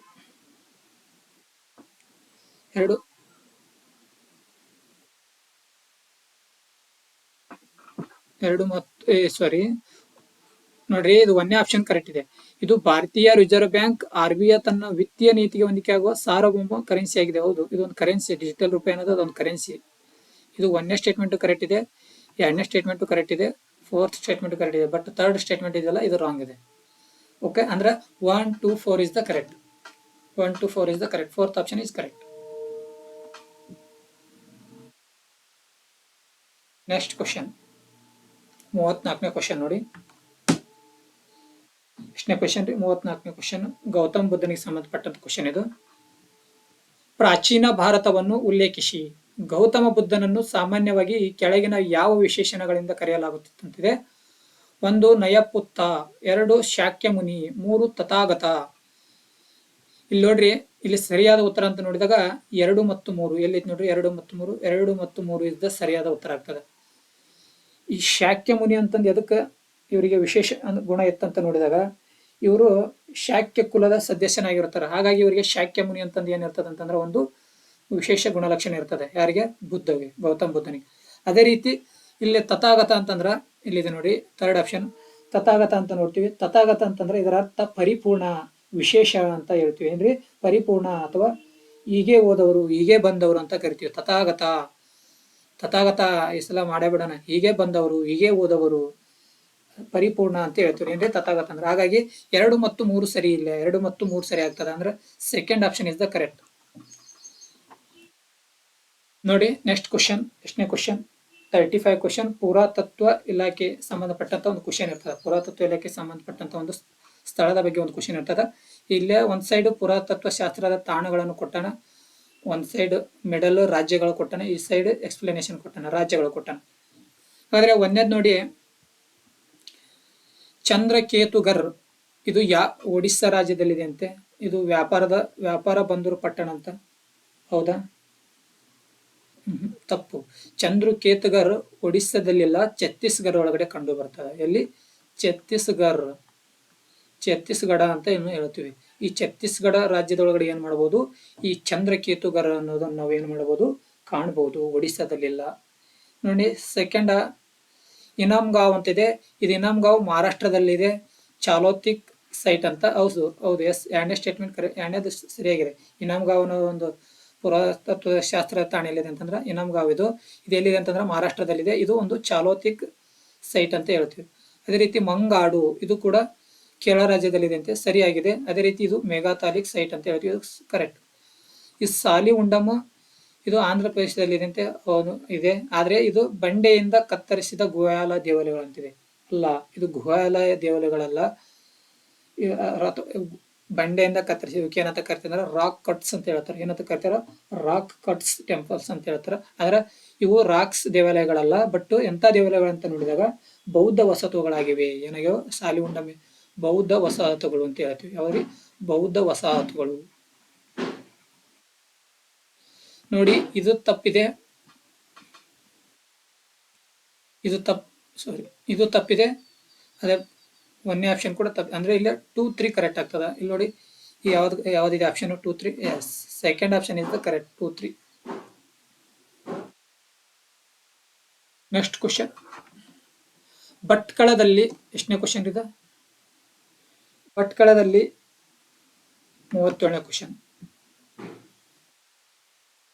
36ನೇ ಕ್ವಶನ್, ಭಟ್ಕಳದಲ್ಲಿ ಕೋಟೆಯನ್ನು ನಿರ್ಮಿಸಲು ಪೋರ್ಚುಗೀಸರಿಗೆ ಮಧ್ಯಕಾಲೀನ ಭಾರತದ ಕೆಳಗಿನ ಆಡಳಿತಗಾರರಲ್ಲಿ ಯಾರು ಅನುಮತಿ ನೀಡಿದರು? ಭಟ್ಕಳದಲ್ಲಿ ಕೋಟೆಯನ್ನು ನಿರ್ಮಿಸಬೇಕಾದ್ರೆ ಪೋರ್ಚುಗೀಸರಿಗೆ ಅನುಮತಿ ನೀಡಿರ್ತಕ್ಕಂಥ ರಾಜ್ಯ ಯಾರು? ವಿಜಯನಗರ ಸಾಮ್ರಾಜ್ಯದ ರಾಜ್ಯ ಯಾರು ಅಂತ. ವಿಜಯನಗರ ಸಾಮ್ರಾಜ್ಯ ಅಂತಿಲ್ಲ, ಇಲ್ಲಿ ಕೆಳಗಡೆ ಆಪ್ಷನ್ ಕೊಟ್ಟಿದ್ದಾನೆ, ಆಪ್ಷನ್ ಒಳಗಡೆ ಆನ್ಸರ್ ಮಾಡಿ. ಆಪ್ಷನ್ 1 ನೋಡಿ, ಕೃಷ್ಣದೇವರಾಯ ಅಂತಿದೆ. ನರಸಿಂಹ ಸಾಳ್ವ ಅಂತಿದೆ. ಮೊಹಮ್ಮದ್ ಶಾತ್ರಿ ಅಂತಿದೆ. 4th ಆಪ್ಷನ್ ಯಶೂಫ್ ಆದಿಲ್ ಶಾ ಅಂತಿದೆ. ಇಲ್ಲಿ ಅನುಮತಿ ನೀಡಿರ್ತಕ್ಕಂಥ ರಾಜ್ಯ ಯಾರು ಅಂತ ನೋಡಿದಾಗ ಅವರು ಶ್ರೀಕೃಷ್ಣ ದೇವರಾಯ. ಯೌವನ ರಾಜ್ಯ ಪ್ರತಿಷ್ಠಾಪನಾಚಾರ್ಯ ಅಂತ ಬಿರುದು ಇರ್ತೈತಿ ಇವರಿಗೆ. ಯಾರಿಗೆ? ಶ್ರೀಕೃಷ್ಣ ದೇವರಾಯ ಅವ್ರಿಗೆ. ಅವ್ರು ಏನ್ ಮಾಡ್ತಾರೆ ಅಂದ್ರೆ ಅನುಮತಿ ನೀಡ್ತಾರೆ. ನೆಕ್ಸ್ಟ್ 37ನೇ ಕ್ವಶನ್, ಕಾರ್ನ್ ವಾಲಿಸನಿಂದ ಆದಾಯ ಸಂಗ್ರಹಣೆಗೆ ಸಂಬಂಧಿಸಿದಂತೆ ಈ ಕೆಳಗಿನ ಹೇಳಿಕೆಗಳನ್ನು ಪರಿಗಣಿಸಿ. ಒಂದನೇ ಸ್ಟೇಟ್ಮೆಂಟ್ ನೋಡಿ, ಆದಾಯ ಸಂಗ್ರಹಣೆಯ ಯೋರ್ತ್ವಾರಿ ಸೆಟಲ್ಮೆಂಟ್ ಅಡಿಯಲ್ಲಿ ರೈತರಿಗೆ ಕೆಟ್ಟ ಫಸಲು ಅಥವಾ ನೈಸರ್ಗಿಕ ವಿಕೋಪಗಳ ಸಂದರ್ಭದಲ್ಲಿ ಆದಾಯ ಪಾವತಿಯಿಂದ ವಿನಾಯಿತಿ ನೀಡಲಾಗಿದೆ ಅಂತಿದೆ. ಅದೇ ರೀತಿ ನೋಡಿ, ಎರಡನೇದು ಸ್ಟೇಟ್ಮೆಂಟು, ಬಂಗಾಳದಲ್ಲಿ ಶಾಶ್ವತ ವಸಾಹತು ಅಡಿಯಲ್ಲಿ ಜಮೀನ್ದಾರರನ್ನು ತನ್ನ ಆದಾಯವನ್ನು ರಾಜ್ಯಕ್ಕೆ ಪಾವತಿಸಲು ವಿಫಲವಾದರೆ ಆ ನಿಗದಿತ ದಿನಾಂಕದಂದು ಅಥವಾ ಮೊದಲು ಅವ್ರನ್ನ ಏನು ಮಾಡಬಹುದು, ಜಮೀನ್ದಾರಿಯಿಂದ ತೆಗೆದು ಹಾಕಲಾಗುತ್ತದೆ ಅಂತ ಇದೆ. ಹಾಗಾದ್ರೆ ಇಲ್ಲಿ ಎರಡನೇ ಆಪ್ಷನ್ ಏನಾಗ್ತದೆ ಅಂತಂದ್ರೆ ಇದು ಕರೆಕ್ಟ್ ಆಗ್ತದೆ. ಎರಡನೇ ಆಪ್ಷನ್ ಏನ್ರಿ, ಇದು ಕರೆಕ್ಟ್. ಸೆಕೆಂಡ್ ಸ್ಟೇಟ್ಮೆಂಟ್ ಇದು ಕರೆಕ್ಟ್. ಬಟ್ ಇಲ್ಲೇ ಅವರಿಗೆ ತೆರಿಗೆ ನೀಡಲು ವಿನಾಯಿತಿ ನೀಡಲಾಗಿದ್ದಿಲ್ಲ. ಕಡ್ಡಾಯವಾಗಿ ಏನ್ ಮಾಡ್ಬೇಕಾಗಿತ್ತು ಅಂದ್ರೆ ಅವರು ಪಾವತಿಸಲೇಬೇಕಾಗಿತ್ತು. ಹಾಗಾಗಿ ಸ್ಟೇಟ್ಮೆಂಟ್ 1 ಇಸ್ ದ ರಾಂಗ್ ಆಗ್ತದೆ. ಇದು ಏನಾಗ್ತದೆ, statement 1 is the wrong. Second statement ಐತಿಲ್ಲ, ಇದು ಸರಿ ಆಗ್ತದ. ಓಕೆ, ಎಸ್, ಅಂದ್ರೆ ಇಲ್ಲಿ 2 ಮಾತ್ರ ಸರಿ.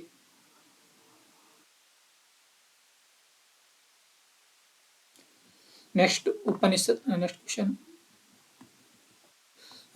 ಈ ಕೆಳಗಿನ ಹೇಳಿಕೆಗಳನ್ನು ಪರಿಗಣಿಸಿ. ಉಪನಿಷತ್ತುಗಳಿಗೆ ಸಂಬಂಧಪಟ್ಟಂತ ಕ್ವಶನ್. ಒಂದನೇ ಕ್ವಶನ್ ನೋಡಿ, ಒಂದನೇ ಸ್ಟೇಟ್ಮೆಂಟ್ ನೋಡಿ, ಉಪನಿಷತ್ತುಗಳಲ್ಲಿ ಯಾವುದೇ ಉಪಮೇಯಗಳಿಲ್ಲ. ಎರಡನೇ ಆಪ್ಷನ್ ನೋಡಿ, ಪುರಾಣಗಳಿಗಿಂತ ಮುಂಚೆಯೇ ಉಪನಿಷತ್ತುಗಳನ್ನು ರಚಿಸಲಾಗಿದೆ. ಉಪನಿಷತ್ತುಗಳಲ್ಲಿ ಯಾವುದೇ ಉಪಮೆಗಳಿಲ್ಲ ಅಂತ ಇದೆ. ತಪ್ಪು. ಇದು ಇದಾವೆ, ಉಪಮೆಗಳು ಇದಾವೆ, ಇದು ತಪ್ಪು. ಪುರಾಣಗಳಿಗಿಂತ ಮುಂಚೆ ಉಪನಿಷತ್ತುಗಳನ್ನು ರಚಿಸಲಾಗಿದೆ. ಹೌದು, ಎರಡನೇ ಸ್ಟೇಟ್ಮೆಂಟ್ ಕರೆಕ್ಟ್. ಅಂದ್ರೆ 2 ಮಾತ್ರ ಸರಿ, 2 ಮಾತ್ರ ಸರಿ. ಇಲ್ಲಿದೆ second statement is the correct. Next question, ಅಂತಾರಾಷ್ಟ್ರೀಯ ಸಂಬಂಧಪಟ್ಟಂತ ಕ್ವಶನ್. 39ನೇ ಕ್ವಶನ್, ಭಾರತವು ಅಂತಾರಾಷ್ಟ್ರೀಯ ಧಾನ್ಯಗಳ ಮಂಡಳಿಯ ಸದಸ್ಯ ರಾಷ್ಟ್ರವಾಗಿದೆ. Yes, correct. ಭಾರತವು ಅಂತಾರಾಷ್ಟ್ರೀಯ ಧಾನ್ಯಗಳ ಮಂಡಳಿಯ ಸದಸ್ಯ ರಾಷ್ಟ್ರವಾಗಿದೆ. ಕರೆಕ್ಟ್. ಎರಡನೇ ಸ್ಟೇಟ್ಮೆಂಟ್ ನೋಡಿ, ಒಂದು ದೇಶವು ಅಕ್ಕಿ ಮತ್ತು ಗೋಧಿಯನ್ನು ರಫ್ತು ಮಾಡಲು ಅಥವಾ ಆಮದು ಮಾಡಿಕೊಳ್ಳಲು ಅಂತಾರಾಷ್ಟ್ರೀಯ ಧಾನ್ಯಗಳ ಮಂಡಳಿಯ ಸದಸ್ಯನಾಗಿರಬೇಕು. ತಪ್ಪು. ಸದಸ್ಯನಾಗಿರ್ಬೋದು ಅಥವಾ ಸದಸ್ಯನಾಗದೇ ಇರಬಹುದು. ಇದಕ್ಕೆ ಏನ್ ಮಾಡ್ಬೋದು, ರಫ್ತು ಮಾಡಿಕೊಳ್ಳಲು ಮತ್ತು ಆಮದು ಮಾಡಿಕೊಳ್ಳಲು ಏನ್ ಮಾಡಬಹುದು, ಸದಸ್ಯನಾಗಿರ್ಬೋದು ಅಥವಾ ಸದಸ್ಯನಾಗದೇ ಇರಬಹುದು ಅಂತಾರಾಷ್ಟ್ರೀಯ ಧಾನ್ಯಗಳ ಮಂಡಳಿಯಲ್ಲಿ. ಓಕೆ, ಅಂದ್ರೆ ಇಲ್ಲಿ ಸೆಕೆಂಡ್ ಸ್ಟೇಟ್ಮೆಂಟ್ ರಾಂಗ್ ಆಗ್ತದೆ, ಫಸ್ಟ್ ಸ್ಟೇಟ್ಮೆಂಟ್ ಏನು ಕರೆಕ್ಟ್ ಆಗ್ತದೆ. ಅಂದ್ರೆ only one statement is the correct, first one is the correct, A. Next question 40 question, 40ನೇ ಕ್ವಶನ್. ಯುನೆಸ್ಕೋದ ಅಮೂರ್ತ ಸಾಂಸ್ಕೃತಿಕ ಪರಂಪರೆಯ ಪಟ್ಟಿಯಲ್ಲಿ ಈ ಕೆಳಗಿನವುಗಳಲ್ಲಿ ಯಾವುದು ಇತ್ತೀಚೆಗೆ ಸೇರ್ಪಡೆಯಾಗಿದೆ? ಇದು ಇತ್ತೀಚೆಗೆ ಕರೆಂಟ್ ಅಫೇರ್ಸ್ ಅಲ್ಲಿ ಇರ್ತಕ್ಕಂಥ ಒಂದು ರಾಷ್ಟ್ರೀಯ ಕರೆಂಟ್ ಅಫೇರ್ಸ್ ಅಂತ ಇದು. ಚೌ ನೃತ್ಯ, ದುರ್ಗಾ ಪೂಜೆ, ಗಾರ್ಬಾ ನೃತ್ಯ, ಗಾರ್ಬಾ ಡ್ಯಾನ್ಸ್ ಅಂತ ಹೇಳ್ತೀವಿ. ಇದು ಫೋರ್ತ್ ಆಪ್ಷನ್ ಕುಂಭಮೇಳ. ಇಲ್ಲಿ ಸರಿಯಾದ ಉತ್ತರ ಗಾರ್ಬಾ ನೃತ್ಯ. ಎಲ್ಲಿ ಯಾವ ರಾಜ್ಯದಿಂದ ಅಂತ ನೋಡಿದಾಗ ಗುಜರಾತ್ ರಾಜ್ಯ ಅಂತ ಹೇಳ್ತೀವಿ. ಆದ್ರೆ ಈ ಗುಜರಾತ್ ರಾಜ್ಯದಿಂದ ಯುನೆಸ್ಕೋದ ಅಮೂರ್ತ ಸಾಂಸ್ಕೃತಿಕ ಪರಂಪರೆ ಪಟ್ಟಿಗೆ ಸೇರ್ಪಡೆ ಮಾಡಿರ್ತಕ್ಕಂಥ ಒಂದು ಡ್ಯಾನ್ಸ್ ಯಾವುದು? ಗಾರ್ಬಾ ನೃತ್ಯ. ಯಾವ ರಾಜ್ಯದ್ದು? ಗುಜರಾತ್ ರಾಜ್ಯದ್ದು. Next question. ಈ ಕೆಳಗಿನ ಹೇಳಿಕೆಗಳನ್ನು ಪರಿಗಣಿಸಿ. ಕೆಳಗಿನ ಹೇಳಿಕೆಗಳನ್ನು ಏನ್ ಮಾಡ್ರಿ? ಪರಿಗಣಿಸಿ. ಅಂತಾರಾಷ್ಟ್ರೀಯ ಕರೆಂಟ್ ಅಫೇರ್ಸ್ ಸಂಬಂಧಪಟ್ಟಂತ ಒಂದು ಕ್ವಶನ್. ಹೇಳಿಕೆ ಸ್ಟೇಟ್ಮೆಂಟ್ 1 ನೋಡಿ. ಸ್ಟೇಟ್ಮೆಂಟ್ 1 ಏನು? ಒಂದು, ಸಹೆಲ್ ಪ್ರದೇಶದಲ್ಲಿ ಅಸ್ಥಿರತೆ ಮತ್ತು ಹದಗೆಡುತ್ತಿರುವ ಭದ್ರತಾ ಪರಿಸ್ಥಿತಿಯಲ್ಲಿದೆ. ಸಹೆಲ್ ಪ್ರದೇಶದಲ್ಲಿ ಅಸ್ಥಿರತೆ ಉಂಟಾಗಿದೆ ಮತ್ತು ಅಲ್ಲಿ ಹದಗೆಡುತ್ತಿರುವ ಭದ್ರತೆ ಏನಾಗ್ತದೆ ಅಂತಂದ್ರೆ ಕಂಗೆಟ್ಟು ಹೋಗಿದೆ ಅಂತ ಹೇಳ್ತಾರೆ. ಅದೇ ರೀತಿ ಸ್ಟೇಟ್ಮೆಂಟ್ 2, ಇತ್ತೀಚಿನ ದಿನಗಳಲ್ಲಿ ಸಹೆಲ್ ಪ್ರದೇಶದ ಹಲವಾರು ದೇಶಗಳಲ್ಲಿ ಮಿಲಿಟರಿ ಸ್ವಾಧೀನಗಳು, ದಂಗೆಗಳು ನಡೆದಿವೆ ಅಂತ ಇದೆ ಸ್ಟೇಟ್ಮೆಂಟ್ 2. ಹಾಗಾದ್ರೆ ಇಲ್ಲಿ ಸ್ಟೇಟ್ಮೆಂಟ್ ಯಾವ್ದು ಕರೆಕ್ಟ್ ಆಗ್ತದೆ ಅಂತ ನೀವು ಸರಿಯಾಗಿ ಆನ್ಸರ್ ಮಾಡಬೇಕು. ಏನ್ ಮಾಡ್ಬೇಕು? ಸರಿಯಾಗಿ ಆನ್ಸರ್ ಮಾಡಬೇಕು. ಹಾಗಾದ್ರೆ ಇಲ್ಲಿ statement 1 correct, statement 2 is the wrong. ಅಂದ್ರೆ ಸರಿಯಾದ ಉತ್ತರ ಥರ್ಡ್ ಆಪ್ಷನ್ ಐತಲ್ಲ, ಇದು ಕರೆಕ್ಟ್ ರೀ. ಹೇಳಿಕೆ 1 ಸರಿಯಾಗಿದೆ, ಆದ್ರೆ ಹೇಳಿಕೆ 2 ತಪ್ಪಾಗಿದೆ. ಸಹೆಲ್ ಪ್ರದೇಶದಲ್ಲಿ ಅಸ್ಥಿರತೆ ಮತ್ತು ಹದಗೆಡುತ್ತಿರುವ ಪರಿಸ್ಥಿತಿ ಇದೆ ಈಗಲೂ. ಅದೇ ರೀತಿ ಬಟ್ ಅಲ್ಲಿ ಸಹೆಲ್ ಪ್ರದೇಶದಲ್ಲಿ ಕೆಲವು ದೇಶಗಳಲ್ಲಿ ಮಿಲಿಟರಿ ಸ್ವಾಧೀನ ದಂಗೆಗಳು ನಡೆದಿವೆ. ಆದರೆ ಇತ್ತೀಚಿನ ದಿನಗಳಲ್ಲಿ ಹಲವಾರು ದೇಶಗಳಲ್ಲಿ ಮಿಲಿಟರಿ ಸ್ವಾಧೀನಗಳು ಏನಾಗಿಲ್ಲ, ನಡೆದಿದೆ ಎಂದು ಹೇಳಿಲ್ಲ, ನಡೆದಿಲ್ಲ. ಹಾಗಾಗಿ ಸ್ಟೇಟ್ಮೆಂಟ್ 2 ಇಸ್ ದ ರಾಂಗ್, ಇತ್ತೀಚಿನ ದಿನಗಳು. ನೆಕ್ಸ್ಟ್, ಈ ಕೆಳಗಿನ ಹೇಳಿಕೆಗಳನ್ನು ಪರಿಗಣಿಸಿ. 42ನೇ ಕ್ವಶನ್. ಕೆಳಗಿನ ಹೇಳಿಕೆಗಳನ್ನು ಪರಿಗಣಿಸಿ ಅಂತ ಇದು ತಳಿಗೆ ಸಂಬಂಧಪಟ್ಟಂತ ಮಾಹಿತಿ ಆಗಿರ್ತದೆ. ಈ ಕೆಳಗಿನ ಹೇಳಿಕೆಗಳನ್ನು ಪರಿಗಣಿಸಿ. ಹೇಳಿಕೆ 1, ಸ್ಟೇಟ್ಮೆಂಟ್ 1, ಭಾರತ ಯುನೈಟೆಡ್ ಸ್ಟೇಟ್ ಆಫ್ ಅಮೆರಿಕಾದಿಂದ ಸೇಬುಗಳನ್ನು ಆಮದು ಮಾಡಿಕೊಳ್ಳುವುದಿಲ್ಲ. ಇದೇನ್ರಿ? ತಪ್ಪು. 1ನೇ ಸ್ಟೇಟ್ಮೆಂಟ್ ಏನ್ರಿ? ತಪ್ಪಿದು. ಆಮದು ಮಾಡಿಕೊಳ್ಳುತ್ತದೆ ಅಂದ್ರೆ ಇದು ತಪ್ಪಿದೆ. ಇಲ್ಲಿ ಆಮದು ಮಾಡಿಕೊಳ್ಳುವುದಿಲ್ಲ ಅಂತ ಹೇಳೋಣ.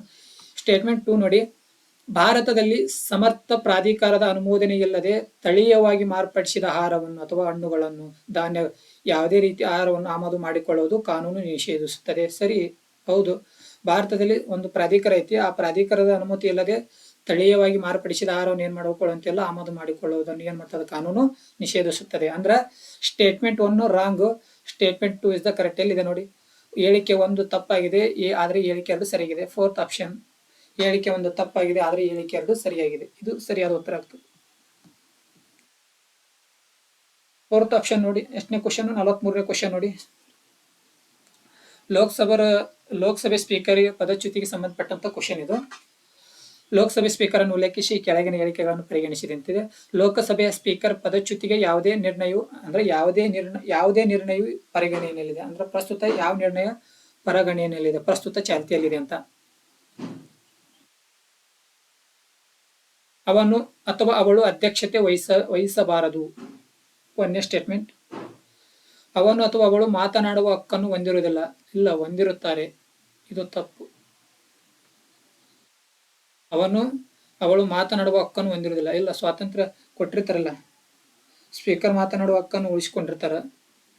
ಅದೇ ರೀತಿ 3ನೇ ಸ್ಟೇಟ್ಮೆಂಟ್ ನೋಡಿ, ಅವನು ಅಥವಾ ಅವಳು ಮೊದಲ ನಿದರ್ಶನದಲ್ಲಿ ನಿರ್ಣಯದ ಮೇಲೆ ಮತ ಚಲಾಯಿಸಲು ಅರ್ಹರಾಗುವುದಿಲ್ಲ ಅಂತ ಇದೆ. ಇಲ್ಲ, ಮತ ಚಲಾಯಿಸಬಹುದು. ಸ್ಪೀಕರ್ ಅವರು ಸದನದ ಸದಸ್ಯರಾಗಿದ್ರೆ ಅವರು ಮೊದಲ ನಿದರ್ಶನದಲ್ಲಿ ಏನ್ ಮಾಡಬಹುದು? ಮತ ಚಲಾಯಿಸಬಹುದು. ಇದು ಕೂಡ ತಪ್ಪಾಗಿದೆ. ಅಂದ್ರ ಇಲ್ಲಿ ಓನ್ಲಿ 1 ಇಸ್ ದ ಕರೆಕ್ಟ್. ಯಾವ್ದ್ರಿ? 1 ಮಾತ್ರ ಸರಿ ಆಗ್ತದ. ಇದು ಅವನು ಅಥವಾ ಅವಳು ಅಧ್ಯಕ್ಷತೆ ವಹಿಸಿರಬಾರದು. ಅಂದ್ರೆ ಅವರು ಸ್ಪೀಕರ್ ಅಧ್ಯಕ್ಷತೆ ವಹಿಸಿರಲಿಲ್ಲ. ಹಾಗಾಗಿ 1ನೇದು ಕರೆಕ್ಟ್. ನೆಕ್ಸ್ಟ್, ಭಾರತೀಯ ಸಂಸತ್ತಿನ ಉಲ್ಲೇಖದೊಂದಿಗೆ ಈ ಕೆಳಗಿನ ಹೇಳಿಕೆಗಳನ್ನು ಪರಿಗಣಿಸಿ. ಎಷ್ಟನೇ ಕ್ವಶನ್? 44ನೇ ಕ್ವಶನ್.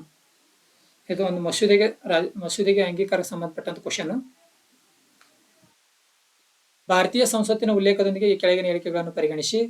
ಒಂದನೇ ಸ್ಟೇಟ್ಮೆಂಟ್ ನೋಡಿ, ಲೋಕಸಭೆಯಲ್ಲಿ ಬಾಕಿ ಉಳಿದಿರುವ ಮಸೂದೆಯು ಅದರ ವಿಸರ್ಜನೆಯ ಮೇಲೆ ಲೋಪವಾಗುತ್ತದೆ.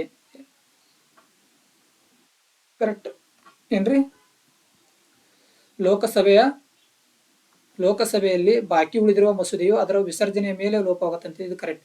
ಎರಡನೇ ಸ್ಟೇಟ್ಮೆಂಟ್ ನೋಡಿ, ಲೋಕಸಭೆಯಿಂದ ಅಂಗೀಕರಿಸಲ್ಪಟ್ಟ ಮತ್ತು ರಾಜ್ಯಸಭೆಯಲ್ಲಿ ಬಾಕಿ ಉಳಿದಿರುವ ಮಸೂದೆಯು ಲೋಕಸಭೆಯ ವಿಸರ್ಜನೆಯ ಮೇಲೆ ಲ್ಯಾಪ್ಸ್ ಆಗುತ್ತದೆ. Yes, correct. ಮೂರನೇದು ನೋಡಿ, ಲೋಕಸಭೆಯ ವಿಸರ್ಜನೆಯಲ್ಲಿ ಸದನಗಳನ್ನು ಜಂಟಿ ಅಧಿವೇಶನವನ್ನು ಕರೆಯುವ ಉದ್ದೇಶವನ್ನು ಭಾರತದ ರಾಷ್ಟ್ರಪತಿಗಳು ಸೂಚಿಸಿದ ಮಸೂದೆ. ಅವ್ರು ಸೂಚಿಸಿರ್ತಕ್ಕಂಥ ಮಸೂದೆ ಅಲ್ಲ, ಬಟ್ ಕರಿಬಹುದು ಜಂಟಿ ಅಧಿವೇಶನ. ಆದ್ರೆ ಇದು ರಾಂಗ್ ಐತಿ. ಇಲ್ಲೇ 1 ಮತ್ತು 2 ಸರಿ ಆಗ್ತದೆ ನೋಡ್ರಿ. 1 ಮತ್ತು 2 ಸರಿ. Option 2 is the correct. Next question, 45ನೇ ಕ್ವಶನ್. ಪಾಲಿಟಿಕ್ಸ್ ಸಂಬಂಧಪಟ್ಟಂತ ಕ್ವಶನ್ ಇದು. ಎಷ್ಟನೇದು? 45ನೇ ಕ್ವಶನ್. ಭಾರತದ ರಾಷ್ಟ್ರಪತಿಯವರು ಸದನವನ್ನು ಮುಂದೂಡಲು ಮಂತ್ರಿಗಳ ಮಂಡಲ ಸಲಹೆ ಅಗತ್ಯವಿರುವುದಿಲ್ಲ. ಹೆಂಗ್ರಿ? ತಪ್ಪಿದು. ಒಂದನೇ ಸ್ಟೇಟ್ಮೆಂಟ್ ತಪ್ಪಿದೆ ನೋಡಿ. ಭಾರತದ ರಾಷ್ಟ್ರಪತಿಯವರು ಸದನವನ್ನು ಮುಂದೂಡಲು ಅಥವಾ ಮಂತ್ರಿಗಳ ಮಂಡಳಿಯ ಸಲಹೆಯ ಅಗತ್ಯವಿರುತ್ತದೆ. ಏನರ ಒಂದ್ ವೇಳೆ ರಾಷ್ಟ್ರಪತಿಯವರು ಸದನವನ್ನು ಮುಂದೂಡಬೇಕಾದ್ರೆ ಮಂತ್ರಿಮಂಡಲಗಳ ಸಲಹೆ ಅಗತ್ಯವಿರುತ್ತದೆ. ಇಲ್ಲಿ ಅಗತ್ಯವಿರುವುದಿಲ್ಲ ಅಂತ ಕೊಟ್ಟನ, ಆದ್ರೆ ಇದು ತಪ್ಪಾಗ್ತದೆ. ಒಂದನೇ ಸ್ಟೇಟ್ಮೆಂಟ್. ಎರಡನೇ ಸ್ಟೇಟ್ಮೆಂಟ್ ನೋಡಿ, ಸದನದ ಮುಂದೂಡಿಕೆಯನ್ನು ಸಾಮಾನ್ಯವಾಗಿ ಸದನವನ್ನು ಮುಂದೂಡಿದ ನಂತರ ಮಾಡಲಾಗುತ್ತದೆ. ಆದರೆ ಅಧಿವೇಶನದಲ್ಲಿರುವ ಸದನವನ್ನು ಮುಂದೂಡಲು ಭಾರತದ ರಾಷ್ಟ್ರಪತಿಗಳಿಗೆ ಯಾವುದೇ ಅಡ್ಡಿ ಇಲ್ಲ ಅಂತ ಇದೆ. ಏನ್ರಿ? ಯಾವುದೇ ಅಡ್ಡಿ ಇಲ್ಲ ಅಂತ ಇದೆ. ಹೌದು, ಒಂದನೇ ಹೇಳಿಕೆ ತಪ್ಪಾಗಿದೆ. ಎರಡನೇ ಹೇಳಿಕೆ ಏನಾಗಿದೆ? ಸರಿಯಾಗಿದೆ. ಸದನದ ಮುಂದೂಡಿಕೆಯನ್ನು ಸಾಮಾನ್ಯವಾಗಿ ಸದನವನ್ನು ಮುಂದೂಡಿದ ನಂತರ ಮಾಡಲಾಗುತ್ತದೆ. ಆದರೆ ಅಧಿವೇಶನದಲ್ಲಿರುವ ಸದನವನ್ನು ಮುಂದೂಡಲು ಭಾರತದ ರಾಷ್ಟ್ರಪತಿಗಳಿಗೆ ಯಾವುದೇ ಅಡ್ಡಿ ಇಲ್ಲ. ಇದು ಸರಿಯಾಗಿದೆ. ಮುಂದೂಡಿಕೆ ಸಂಭವಿಸಬಹುದು. ಒಂದ್ ವೇಳೆ ಸದನವನ್ನು ಮುಂದೂಡದಿದ್ರು ಅದೇನಾಗಬಹುದು, ಮುಂದೆ ಏನಾಗ್ತದೆ ಅಂತಂದ್ರೆ ಅದು ಸಂಭವಿಸ್ತದೆ. ನೆಕ್ಸ್ಟ್ ಹೇಳಿಕೆ 3 ನೋಡಿ, ಲೋಕಸಭೆಯ ವಿಸರ್ಜನೆಯನ್ನು ಭಾರತದ ರಾಷ್ಟ್ರಪತಿಯವರು ಮಾಡುತ್ತಾರೆ. ಹೌದು, ಲೋಕಸಭೆ ವಿಸರ್ಜನೆಯನ್ನು ಭಾರತದ ರಾಷ್ಟ್ರಪತಿಯವರು ಮಾಡುತ್ತಾರೆ. ಅವರು ಅಸಾಧಾರಣ ಸಂದರ್ಭಗಳಲ್ಲಿ ಹೊರತುಪಡಿಸಿ ಮಂಡಳಿಯ ಸಲಹೆ ಮೇರೆಗೆ ಮಾಡುತ್ತಾರೆ. ಹೌದು, ಲೋಕಸಭೆ ವಿಸರ್ಜನೆ ಭಾರತದ ರಾಷ್ಟ್ರಪತಿಯವರು ಮಾಡ್ತಾರೆ, ಬಟ್ ಅವರು ಅಸಾಧಾರಣ ಸಂದರ್ಭಗಳಲ್ಲಿ ಹೊರತುಪಡಿಸಿ ಮಂತ್ರಿಮಂಡಳಿಯ ಸಲಹೆ ಮೇರೆಗೆ ಏನ್ ಮಾಡ್ಬೋದು? ವಿಸರ್ಜನೆ ಮಾಡ್ಬೋದು. ಹಾಗಾದ್ರೆ 2, 3 ಇಸ್ ದ ಕರೆಕ್ಟ್. 3 ಕರೆಕ್ಟ್. ಅಂದ್ರೆ ಇಲ್ಲಿ ಯಾವ್ದು ಆಪ್ಷನ್ ಕರೆಕ್ಟ್ ಆಗ್ತದ್ರಿ? ಸಿ, 2 ಮತ್ತು 3. Next question. ಎಷ್ಟನೇ ಕ್ವಶನ್? 46ನೇ ಕ್ವಶನ್. ಇದು ಅಂತಾರಾಷ್ಟ್ರೀಯ ಸಂಬಂಧಪಟ್ಟಂತ ಕ್ವಶನ್, ಎಕಾಲಜಿಗೆ ಸಂಬಂಧಪಟ್ಟಂತ ಕ್ವಶನ್. ಹೇಳಿಕೆ ನೋಡಿ, ಕೆಳಗಿನ ಹೇಳಿಕೆಗಳನ್ನು ಪರಿಗಣಿಸಿ ಅಂತ ಕೊಟ್ಟಾನ. ಬರೀ ಹೇಳಿಕೆ ವೈಸ್ ಇರ್ತಾವ. ಮತ್ತು ಇವು UPSC ಒಳಗಡೆ ಸ್ಟೇಟ್ಮೆಂಟ್ 1, ಯುರೋಪಿಯನ್ ಪಾರ್ಲಿಮೆಂಟ್ ಇತ್ತೀಚೆಗೆ ನೆಟ್ ಶೂನ್ಯ ಉದ್ಯಮ ಕಾಯ್ದೆಯನ್ನು ಅನುಮೋದಿಸಿದೆ. Yes, correct. ಇತ್ತೀಚೆಗೆ ಯುರೋಪಿಯನ್ ಪಾರ್ಲಿಮೆಂಟ್ ಏನ್ ಮಾಡೈತೆ ಅಂತಂದ್ರೆ ನೆಟ್ ಶೂನ್ಯ ಅಂತ ಒಂದು ನೆಟ್ ಜೀರೋ ಅಂತ ಒಂದು ಉದ್ಯಮ ಕಾಯ್ದೆಯನ್ನು ಏನ್ ಮಾಡೈತೆ ಅಂತಂದ್ರೆ ಜಾರಿಗೆ ಅನುಮೋದಿಸಿದೆ ಅಂತ. ಕರೆಕ್ಟ್. ಸ್ಟೇಟ್ಮೆಂಟ್ 2 ನೋಡಿ, ಯುರೋಪಿಯನ್ ಯೂನಿಯನ್ 2040ರ ವೇಳೆಗೆ ಇಂಗಾಲದ ತಟಸ್ಥತೆಯನ್ನು ಸಾಧಿಸಲು ಉದ್ದೇಶಿಸಿದೆ ಮತ್ತು ಆ ಹೊತ್ತಿಗೆ ತನ್ನದೇ ಆದ ಕ್ಲೀನ್ ತಂತ್ರಜ್ಞಾನವನ್ನು ಅಭಿವೃದ್ಧಿಪಡಿಸುವ ಗುರಿಯನ್ನು ಹೊಂದಿದೆ. ನೋಡಿ, ನಾವೆಲ್ಲ ಅಷ್ಟು ಓದೋಕ್ಕಿಂತ ಇದು ಯುರೋಪಿಯನ್ ಯೂನಿಯನ್ 2040 ಅಂತ ಕೊಟ್ಬಿಟ್ಟನವ. 2040 ಅಲ್ರಿ, ಅದು 2057 ಆಗಬೇಕಾಗಿತ್ತು. 2057 ಏನ್ ಮಾಡ್ಬೇಕು? ಇಂಗಾಲದ ತಟಸ್ಥತೆಯನ್ನು ಸಾಧಿಸಲು ಏನ್ ಮಾಡ್ರಿ ಅಂತಂದ್ರೆ ಈ ಪಾರ್ಲಿಮೆಂಟ್ ನೆಟ್ ಶೂನ್ಯ ಅನ್ನುವಂಥದ್ದು ಕಾಯ್ದೆಯನ್ನು ಜಾರಿಗೆ ತಂದ್ರ. ಇಲ್ಲಿ 2040 ಐತಿ. ಇದು ರಾಂಗ್ ಆಗ್ತದೆ. ಸ್ಟೇಟ್ಮೆಂಟ್ 2 ಏನಾಗ್ತದೆ? ರಾಂಗ್ ಆಗ್ತದೆ. ಫಸ್ಟ್ ಸ್ಟೇಟ್ಮೆಂಟ್ ಕರೆಕ್ಟ್ ಆಗ್ತದೆ. ಹಾಗಾದ್ರೆ ನೋಡಿ, 1 ಹೇಳಿಕೆ ಸರಿಯಾಗಿದೆ, 2 ಹೇಳಿಕೆ ತಪ್ಪಾಗಿದೆ. ಎಲ್ಲಿದ್ರೆ ಅದೇ ಕರೆಕ್ಟ್ ಆನ್ಸರ್ ಆಗ್ತದೆ. ಥರ್ಡ್ ಇದು ಸರಿಯಾದ ಉತ್ತರ. ನೆಕ್ಸ್ಟ್ ಕ್ವಶನ್, 47ನೇ ಕ್ವಶನ್ ನೋಡಿ, ಈ ಕೆಳಗಿನ ಹೇಳಿಕೆಗಳನ್ನು ಪರಿಗಣಿಸಿ. ಹೇಳಿಕೆ 1, ಇತ್ತೀಚೆಗೆ ವೆನೆಜುಲಾ ತನ್ನ ಆರ್ಥಿಕ ಬಿಕ್ಕಟ್ಟಿನಿಂದ ಕ್ಷಿಪ್ರ ಚೇತರಿಕೆ ಸಾಧಿಸಿದೆ. ತನ್ನ ಜನರು ಇತರ ದೇಶಗಳಿಗೆ ಪಲಾಯನ ಅಥವಾ ವಲಸೆ ಹೋಗುವುದನ್ನು ತಡೆಯುವಲ್ಲಿ ಯಶಸ್ವಿಯಾಗಿದೆ. ತಪ್ಪು. ಯಶಸ್ವಿಯಾಗಿಲ್ಲ. ಅಂದ್ರೆ ಇತ್ತೀಚೆಗೆ ಆರ್ಥಿಕ ಬಿಕ್ಕಟ್ಟನ್ನು ಎದುರಿಸ್ತಕ್ಕಂಥ ವೆನೆಜುಲಾ ದೇಶವು ಏನ್ ಮಾಡೈತೆ ಅಂತಂದ್ರ ಅಲ್ಲಿಂದ ತಮ್ಮ ಅಲ್ಲಿರ್ತಕ್ಕಂಥ ನಾಗರಿಕರು ಏನ್ ಮಾಡ್ತಾ ಇದ್ದಾರೆ, ಬೇರೆ ದೇಶಕ್ಕೆ ಏನ್ ಮಾಡ್ತಾ ಇದ್ದಾರೆ, ವಲಸೆ ಹೋಗ್ತಾ ಇದ್ದಾರೆ. ಇದನ್ನು ತಡೆಗಟ್ಟಲು ಅದು ಯಶಸ್ವಿಯಾಗಿಲ್ಲ. ಹಾಗಾದ್ರೆ ಇಲ್ಲಿ ಯಶಸ್ವಿ ಆಗಿದೆ ಅಂತ ಕೊಟ್ಟಿದ್ದಾನೆ, ಇದು ತಪ್ಪಿದೆ. ಸ್ಟೇಟ್ಮೆಂಟ್ 2 ನೋಡಿ, ವೆನೆಜುಲಾ ವಿಶ್ವದ ಆರ್ಥಿಕ ದೊಡ್ಡ ತೈಲ ನಿಕ್ಷೇಪಗಳನ್ನು ಹೊಂದಿದೆ. ಎಸ್, ವೆನೆಜುಲಾ ವಿಶ್ವದ ಅತಿ ದೊಡ್ಡ ತೈಲ ನಿಕ್ಷೇಪಗಳನ್ನು ಹೊಂದಿದೆ. ಹಾಗಾದ್ರೆ ಇಲ್ಲಿ ಮೇಲಿನ ಹೇಳಿಕೆಗಳಿಗೆ ಸಂಬಂಧಿಸಿದಂತೆ ಈ ಕೆಳಗಿನ ಯಾವುದು ಸರಿಯಾಗಿ ಹೊಂದಾಣಿಕೆ ಆಗ್ತದೆ ಅಂತ ಹೇಳಬೇಕು. ನೋಡಿ, ಹೇಳಿಕೆ 1 ತಪ್ಪಾಗಿದೆ, 2 ಸರಿಯಾಗಿದೆ. ಎಲ್ಲಿ ಇರ್ತದ ಆನ್ಸರ್ ನೋಡಿ. ಹೇಳಿಕೆ 1 ತಪ್ಪಾಗಿದೆ, 2 ಸರಿಯಾಗಿದೆ. ಎಲ್ಲಿದೆ? 4th ಆಪ್ಷನ್, ಇದು ಕರೆಕ್ಟ್.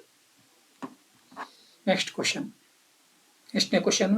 49 ಕ್ವಶನ್, 48ನೇ question. Digital India land records ಆಧುನೀಕರಣ ಕಾರ್ಯಕ್ರಮವನ್ನು ಉಲ್ಲೇಖಿಸಿ. ಈ ಕೆಳಗಿನ ಹೇಳಿಕೆಗಳನ್ನು ಪರಿಗಣಿಸಿ.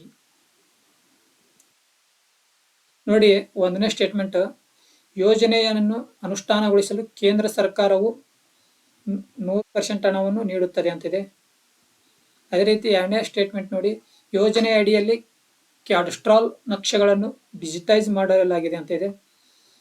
3rd ಆಪ್ಷನ್, ಭಾರತದ ಸಂವಿಧಾನದಿಂದ ಮಾನ್ಯತೆ ಪಡೆದ ಯಾವುದೇ ಭಾಷೆಗೆ ಸ್ಥಳೀಯ ಭಾಷೆಯಿಂದ ಹಕ್ಕುಗಳ ದಾಖಲೆಗಳನ್ನು ಲಿಪ್ಯಂತರ ಮಾಡಲು ಉಪಕ್ರಮಗಳನ್ನು ಕೈಗೊಳ್ಳಲಾಗಿದೆ ಅಂತಿದೆ.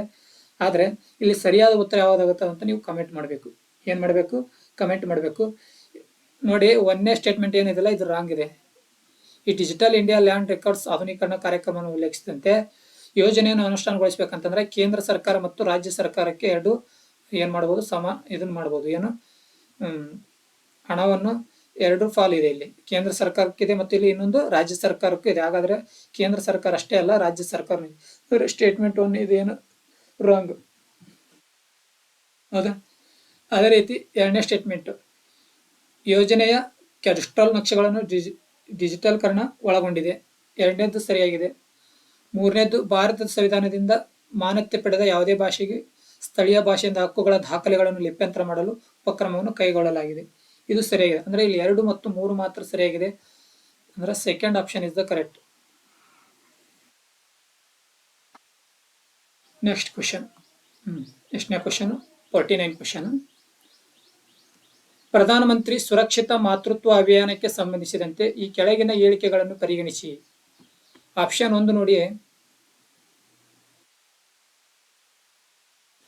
ಈ ಯೋಜನೆಯು ಗರ್ಭಾವಸ್ಥೆಯ 2ನೇ ಮತ್ತು 3ನೇ ತ್ರೈಮಾಸಿಕದಲ್ಲಿ ಮಹಿಳೆಯರಿಗೆ ಪ್ರಸವ ಪೂರ್ವ ಆರೈಕೆ ಸೇವೆಗಳ ಕನಿಷ್ಠ ಪ್ಯಾಕೇಜ್ ಮತ್ತು ಯಾವುದೇ ಸರ್ಕಾರಿ ಆರೋಗ್ಯ ಸೌಲಭ್ಯದಲ್ಲಿ ಹೆರಿಗೆಯ ನಂತರದ 6 ತಿಂಗಳ ಆರೋಗ್ಯ ಸೇವೆಯನ್ನು ಖಾತರಿಪಡಿಸುತ್ತಂತ ಇದೆ. ಹೌದ್ರಿ?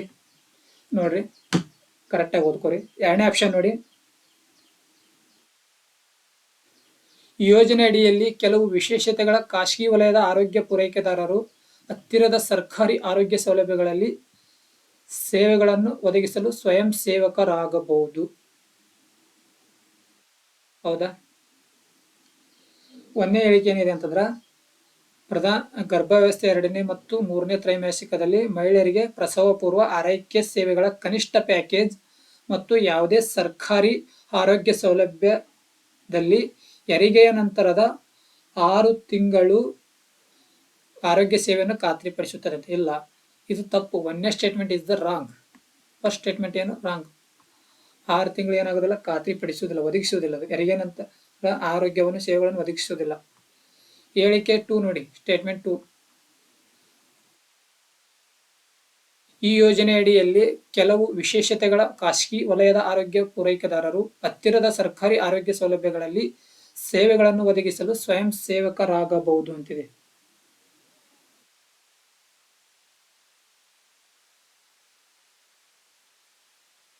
ಒಂದನೇದು ತಪ್ಪಿದೆ ಅಂದ್ರೆ 2ನೇದು ಕೂಡ ಏನಿದೆ ಇಲ್ಲಿ, ಇದು ತಪ್ಪಾಗಿದೆ. ಹಾಗಾದ್ರೆ ಇಲ್ಲಿ ಸರಿಯಾದ ಉತ್ತರ ಯಾವ್ದಾಗ್ತದೆ?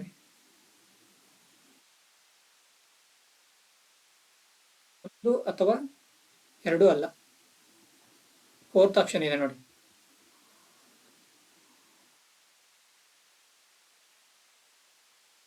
ನೆಕ್ಸ್ಟ್ 50ನೇ ಕ್ವಶನ್, 50ನೇ ಕ್ವಶನ್, ಲಾಸ್ಟ್ 50ನೇ ಕ್ವಶನ್ ನೋಡಿ.